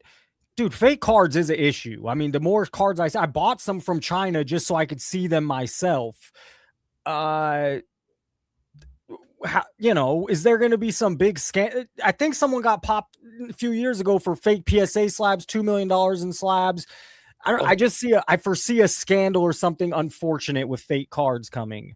There's a lot. I mean, there's so many issues, and you brought it up earlier. Now, first, let me go back to your autograph thing, because you're right. We're doing so many autographs to some of these people. I mean, thank God collectors want all of these, and they for now. Yeah, you're right. That's a big risk. If we're running out of new names, and that's why this hobby is getting so fucking expensive, is because for Topps to get LeBron James, do you know what they had to pay? I don't know, but I'm telling you, it was an amount of money that would make you piss your fucking pants. I mean, it was big money. So it's not in the Fanatics contract. They still pay these guys. They pay so much money. You have no idea what it took to get these guys. Like, I mean, LeBron, they get his image, but to get those autographs, to get an autograph deal with him, I mean, there's draft picks that they had paid 5, 10, 15, 20 million dollars. So like, people don't understand. Wait, what? Is that real? Yeah, that's real. The rumor on the street is that some of these guys, like I think Travis Hunter and Shedeur from Panini, I think they got 3 to 5 million apiece. Oh, that was important for them. But hold on. But then I think quarterbacks have gotten much more than that. But my point being, this is the problem. We don't want these prices to go crazy, but we want fresh autographs. We want new people. We want that horrible. Oh God, LeBron's new autograph is so fucking terrible. I hate it. I'm going to call Topps, the person I know there, and say, you got to make him sign that old autograph. I fucking hate it. But it is. Ziggy just said it's NIL money. We start paying these kids, like Leaf paid these kids in college huge amounts of money for exclusives. And in doing that, when they go pro, you think they're going to sign cheaper? Fuck no. I heard Mendoza's getting over $300 an autograph as a professional. $300 an autograph. Okay, that's a lot less than the. But that's the highest price any quarterback's ever been paid.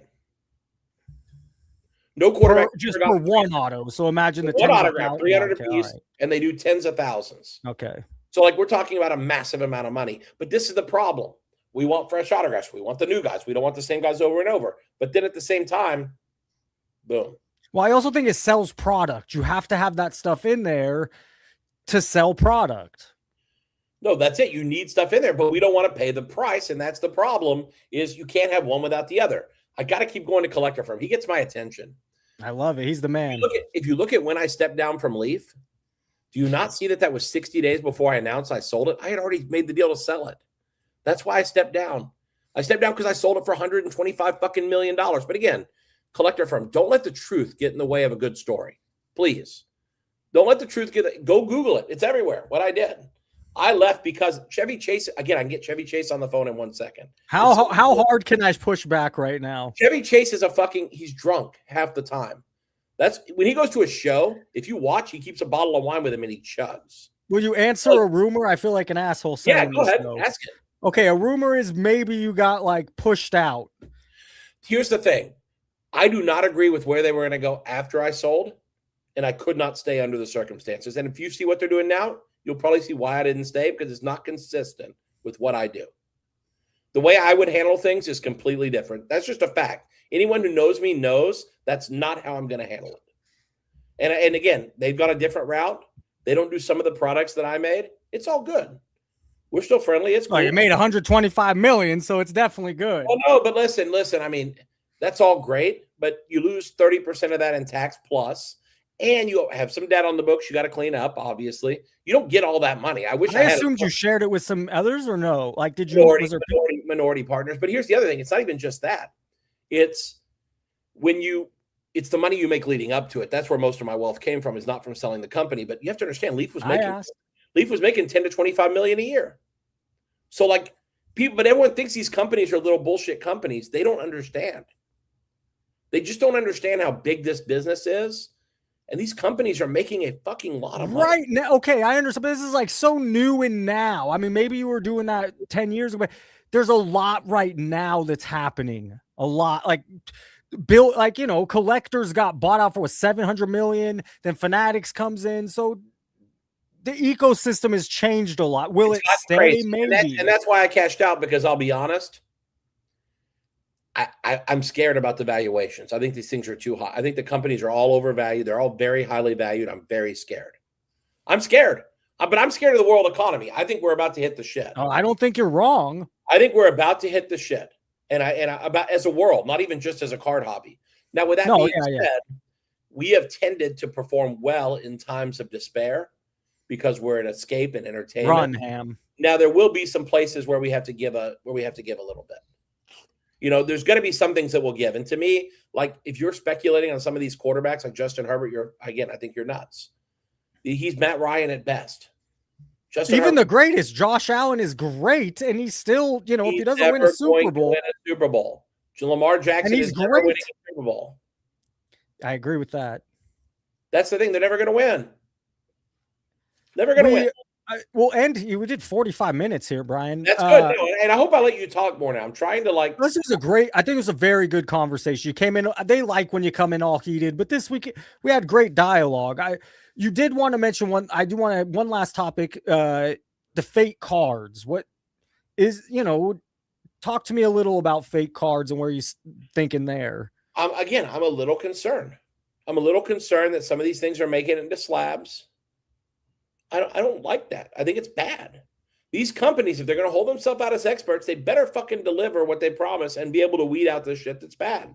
But now they're faking the authentication certs. PSA, Beckett, and JSA, they fake them all. JSA is the easiest to fake because it's paper and not some other material, but they fake them all. And the PSA ones are so bad. The hologram, the circle's too big. The cert card is this big instead of this big. It's horrible. But it's like unsuspecting customers are getting fucked left and right. And it's terrible. It's terrible. And you look, PSA has intercepted a ton. That's great. But you know what? How many uneducated collectors are getting fucked left? Oh, I know. It's not new either. And there has to be a backlog of this stuff happening. Yeah, no, 100%. And by the way, collection firm, I got to say one more thing. I got to keep addressing because I want to show him that he doesn't. I love it. So okay. Yes. We published on Twitter a picture of Ronaldinho signing and a picture of the contract. Ronaldinho signed a contract. Now, as a side note, since I'm a closet lawyer, I will tell you that a resident of Brazil does not have any publicity rights anyway. So even if we didn't have a contract, we could still make cards of him because he owns no publicity rights at home, so he doesn't own them here. But not to lawyer you. We had a contract with him. The problem is he signed an exclusive with someone else after we did him. And so that person thought, well, you can't use yours now. It doesn't work like that. We signed him first. So, yes, we were sued. No, we didn't do anything wrong. And they settled and went away and did nothing. Yeah, they did a lawsuit. But guess what? I could sue you for saying my autographs are fake, except I don't own Leaf. I don't give a fuck. You can say their autographs are fake all day for all I don't fuck with you. If you say their autographs are fake publicly, they might sue. That'd be kind of fun. I'm not going to sue anyone. You know what I do? I do whatever the fuck I want now. And right now it's collecting and having fun and coming here and listen, I get Peter Grip, whatever the fuck people say. I don't care. And the one thing that for chat, you know, it's great you don't care because here's why you and me don't see eye to eye on it all. We're in different camps, but we had a great conversation. We don't have to hate you. Like it was a good conversation. It's enlightening for both sides. We both get to say our spots and Dave gets to fucking chime in and it's hilarious. I'd like to debate him on the show one day.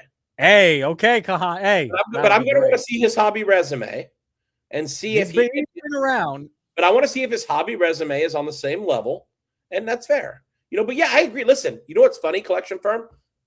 What I like about what you say is there's nothing wrong with asking questions. How do we know this? Do it. That I agree with. Hold on. I'll tell you where he's right. How do we know that these things are real? How do we know that the game used in the card is real game used? You should ask those questions. You know why? Because you're spending your fucking money. If you're not asking those questions, you're an uneducated consumer who doesn't want to learn more. You should ask those questions. He's right to ask them. The problem is he doesn't ask. He tells incorrectly. But if he asked, that would be the right way to handle it, in my opinion. But listen, it's great. I love it. I love being here with you. Let's do it again. I'd love to be on the collision. But again, like I said, my new role in life is not to dominate conversations, but to just shut up. And when you ask something, I'll answer it. Because I don't want to dominate. I just want to be part of the hobby and part of the fun. And we'll do it. It was a great I appreciated our talk off camera. It was productive and we got to learn about each other. And then we don't, you know, the fact is, no, man, me and this guy, we see eye to eye on some and on some other things, no. And those things probably not. We could still talk, you know, and that's what's important for the hobby. On the phone, you said something. You said, Brian, you seem to be pretty genuine in what you're saying. And it really is the truth. You know when you can be genuine is when you don't have a horse in the race anymore. That's when you can be the most. When you own a company, except all those green kabooms you got. Well, no, but you know what I'm saying. You don't have a horse in the race when you don't own a trading card company. When you own one, you have to be very careful. Like you have to say the company line. You got to trust Got it. Yeah. I don't have to say shit. I can do whatever the fuck I want. And that's a great position to be in because I can be like every person in chat who just spouts shit off. I can do it too. It's kind of fun sometimes. So we're gonna set it up next for in the future. We'll have Dave Kahana versus Brian Gray. It's not even Dave. verse. You got to play nice though. I mean, you got to play nice. It's not even verse. It's discussing why we think the things we think when we don't. Like, maybe we should know more. Maybe we should see pictures of more of these signings. Maybe when I know a company that's going to start showing the game used item on the card again. So when you get a game used piece of fabric, they show you the front and back of that jersey so you can examine it. Now, how fucking cool is that? Most people won't do that because they don't know about their jerseys. But there's a company who's going to take the care and do that. To me, you're right for asking, where'd this shit come from? Did it come from Dick's Sporting Goods or is it really game used? I encourage you to ask those questions. Mr. Brian Gray, let's leave it there. This was great. I hope to do it again soon. Love you guys. Hey, Chad, keep up the good work in prodding because you know what? I thrive on it. It worked. I thrive on it. I can be a heel. I can be a heel, and I can be a fucking hero. But I love you guys. Hey now, that was a great conversation. Yes, he missed twice. Yes, we had you can call it. It took, in emails. I was not. Hey, Brian, great. Thank you for calling in. It was a lot of fun. We'll get Blue Red on in a minute, and then we'll finish up. I had a lot I didn't get to, and tonight, dude, I looked up and we were an hour in. I could not believe it, and then the show just rolled. He's like, Frank, that was a great conversation. It was. I'm very proud of the firm. We'll talk about good conversation. CIA auction tonight, bro. Jay Lee goes live right after we go off. So support CIA. Wait, is he following it? Is that what he's going to do on his live? Yeah, Jeremy Lee at 10:15 tonight. All right. Frank here, gone. No, it was the first hour rolled by, and I'm like, dude, I don't know. I was excited to come back. It's been a minute, and I was like, it's just not a huge news night. First hour was a lot of fun for me. This is the CIA auction. Now, this Mickey Mantle we saw sold for 90 grand is the most recent comp, but this has this little gold diamond. Oh, geez, we could talk about this sticker another day. The card that got me, where I don't think they've had. Oh my goodness, what is this? Magic Gathering Limited. Oh, wow. It's going to be an interesting follow. For instance, I follow One Piece. This is a bigger One Piece card, and it sells for, pushing $3,000. So we'll see how it goes in the next 4 days. Go if you're a buyer, go check it out because you might get some deals, and this card will no way end at 425. But this is the one I just saw. I'm like, no, that is crazy that it's so I don't know all the comps on all this stuff. I know that One Piece card just because I like the One Piece stuff, and who doesn't like that card? And then 67,000. So we're getting there on the Mickey Mantle. We might check some more comps tomorrow, but yeah, CIA auctions. I think and thank you for sponsoring, Mr. Jeremy Chris. So it runs to the 17th, so it'll end this weekend. Or is that? Yeah, it sounds about right. All right, Spurs are up 72-65. We'll get out of here for the fourth quarter. I'm going to go watch the fourth quarter. Wemby had 16 early in the first quarter. He only has 21 now, 11 boards. They're up 7. It's a pivotal game. Whoever wins game 5 in this situation often wins the series or has a better chance. Anything over here? I thought the Brian Gray conversation was very good. Sure. Shout out to the other sponsor, Card Ladder. Prof, get you first month free. You could try it out, see what you think. I like to use Card Ladder far before it was ever a sponsor. We'll do this tomorrow. We'll do that tomorrow. PSA. He's talking to, they scoff. Ziggy shared this with me. It's 10 seconds worth of watch.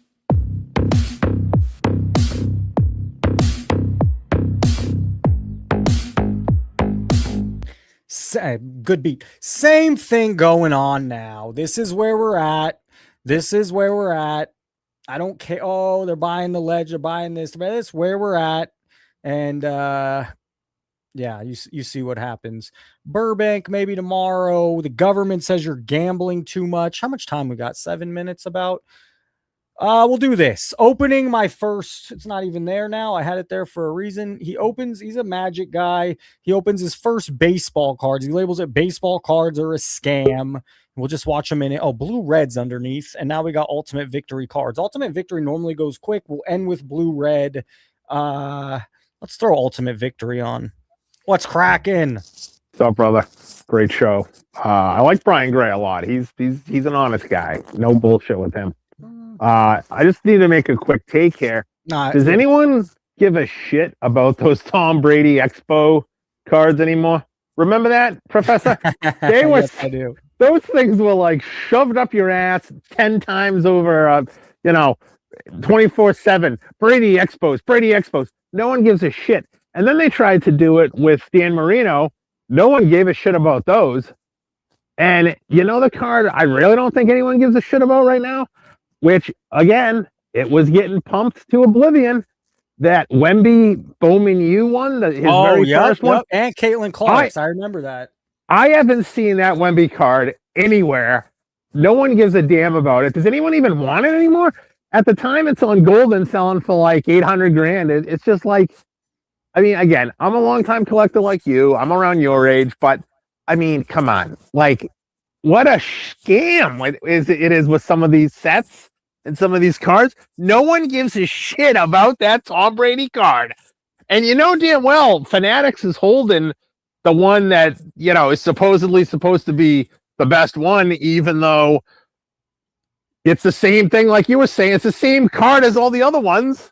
So what? He wrote a paragraph on the thing. What's the fucking difference? The guy owns a card shop now. He signs about 50 of them a day. It's a joke. See ya. Ultimate Victory, you're welcome. And he's out. Dude, that's how we do it. You see, who else called it? Oh, Jay called in. Boom, said his thing. He could tell you, he took a minute. It was great. It was just great. So, great call. I want to watch a few minutes, 2 minutes of him. He opens a lot of Magic, other stuff, and you'll hear what he has to say. And then we'll do blue, red, and then we'll go watch the fourth quarter. No imperfections, and you put it in a shell, and it's perfect forever. Wow. Okay, we made maybe $60 because Paul Skeen's Aqua Equinox card was worth $56. Actually, this is actually basically a good point. Is this our biggest loss ever? Oh, it has. Well, also that might be our biggest loss. Spoiler: it is their biggest loss ever. I think it is. Before, I think that we may have lost a couple $100 on stuff before. Yeah, we've been down like. Oh, we've been down. We've been down. Yeah. Don't get me wrong. We have been down. We have been cheated before in the card game. Baseball's another level of getting cheated. It's very. This is. I had no idea. I had no idea that it was that many. Yeah, I didn't either. When you pulled them out and they looked like bricks. I think he bought a jumbo, but he just got crushed. Jumbo Top Series 1. Is that what they were opening? All right, let's throw. What is that? Topps Chrome, maybe. All right, so that's bad. I have a few videos I've been wanting to get to. Is the new Topps Chrome Bowman basketball worth it? We'll listen to what people have to say there tomorrow. A lot of good videos I've been watching. I want to watch this since. What do we got? Well, and blue red. Thank you for being patient. I'm gonna skip to the. We're never gonna get to this damn thing, and I'm just gonna skip to the sports cards, which is number 11. He's very fair. I was worried when he got to cards he was gonna fucking be apologizing, but he does not. Today I'm walking in Surfside. If you haven't seen this channel, also I enjoy it. 18.3 million. Let's get to number 11 because it's worth it. And where you live. But number 5 is the homeowner is responsible. Homeowner, what is this? 20? Yeah, we didn't want that shit. 26, there it is. On Meridian Avenue. Against these things were in the past $20 and $30 to develop that roll of film. Just taking one roll of pictures can easily run on eBay because the secret's out. People know that this is a popular hobby that everyone is into, and they're charging you for it. Everything's a surcharge now. Number 10 is pottery. In the 19, not paying any between 100. Right, so here's number 11. We'll skip pottery. The rich right there. Like people that just have too much money. Rookie cards can routinely sell for nowadays. You're paying $10 for a pack of 8 of them. Oh, Jesus. And I can't get it right. $20 to $40 for a multi-week session. Now, right. Cards are coming. Studio membership is $250 a month, and a bag of clay costs about $1 to $2 a pound. In more expensive areas, you're looking at paying anywhere between $50 to $80 for just a single pottery class session. Number 11, baseball cards. Back in the 1980s, a pack of baseball cards would cost 25 to 50 cents for 15 to 20 cards. Nowadays, you're paying $10 for a pack of 8 of them, and a high-end hobby box can run you anywhere between $100 to $500. A lot more than that, brother, but listen what he has to say right here. I was so happy to hear it. Individual rookie cards can routinely sell for thousands of dollars. I think that's a great example of something being ruined by the rich right there. Like people that just have too much money collect these things and are willing to overpay for something that used to just be something cheap. But when you have more money than you know what to do with, you have to do something with it, and it ends up finding its way into these poor people hobbies. All right, so he said, rich people ruin it. And here's the other, what I was trying to ask Brian Gray, and I mean it in all earnest, is, dude, when you put that kind of money into it, at what point is it, it's collecting at, I guess people collect nice cars, but it just seems like also a little bit of investment. We'll end with Blue Red, and then we'll go watch that fourth quarter. Mr. Travis, thank you for being patient. Have you seen these Leaf animation parallels? I think I did. Let's go look. These are like the best parallels right now to collect in the hobby, in my opinion. Well, you say some funny stuff sometimes. Leaf animation. They're almost better looking than Kabooms. That's the wrong this card parallel. right here? No, that's the wrong parallel that you're looking at. Search it up on eBay. This one here? No, just look on the eBay. Wait, yeah, that one right there. That one. All right. I mean, out of 10, 217 again, watered down, but they're sure, it depends what you like. You like these? Yeah, so there are different types of like cards made with certain players, and it's like a different design with each player. But I think they're kind of better looking than Kabooms and Downtowns, in my opinion. What do you have for dinner, Blue Red? Food. No, come on. They all want to know. They all want to know. What am I going to have for dinner? I don't know yet. Breadsticks? Yep. Hey, now. Blue Red, we're going to come back tomorrow. We just hit 2 hours. I thought it was a really good show tonight. Anything you want to hit on before we take off? Isn't it just crazy how throughout the LeBron era of basketball that literally basically everybody else did not become the guy to collect, and it's basically only Stephen Curry and Nikola Jokic, and who knows with Joker? Else. No, that's Whoever how. But else. you know what? That's how it goes through the generations. That's just how. Right now, it's Ohtani and Judge, and nobody else really matters. It is how it goes through. It's if you go back to the '90s, it's what Kobe from '96, maybe Shaq. It's just how it ends up going. Because let me tell you, I think Cooper Flag is actually legit. I just think that he's overhyped, and I think it'll do its way in time. And I think right now, looking at this draft, Kingston Fleming is the guy who excites me the most. It's because of his turnaround fadeaway. You've changed like 3 times here, though.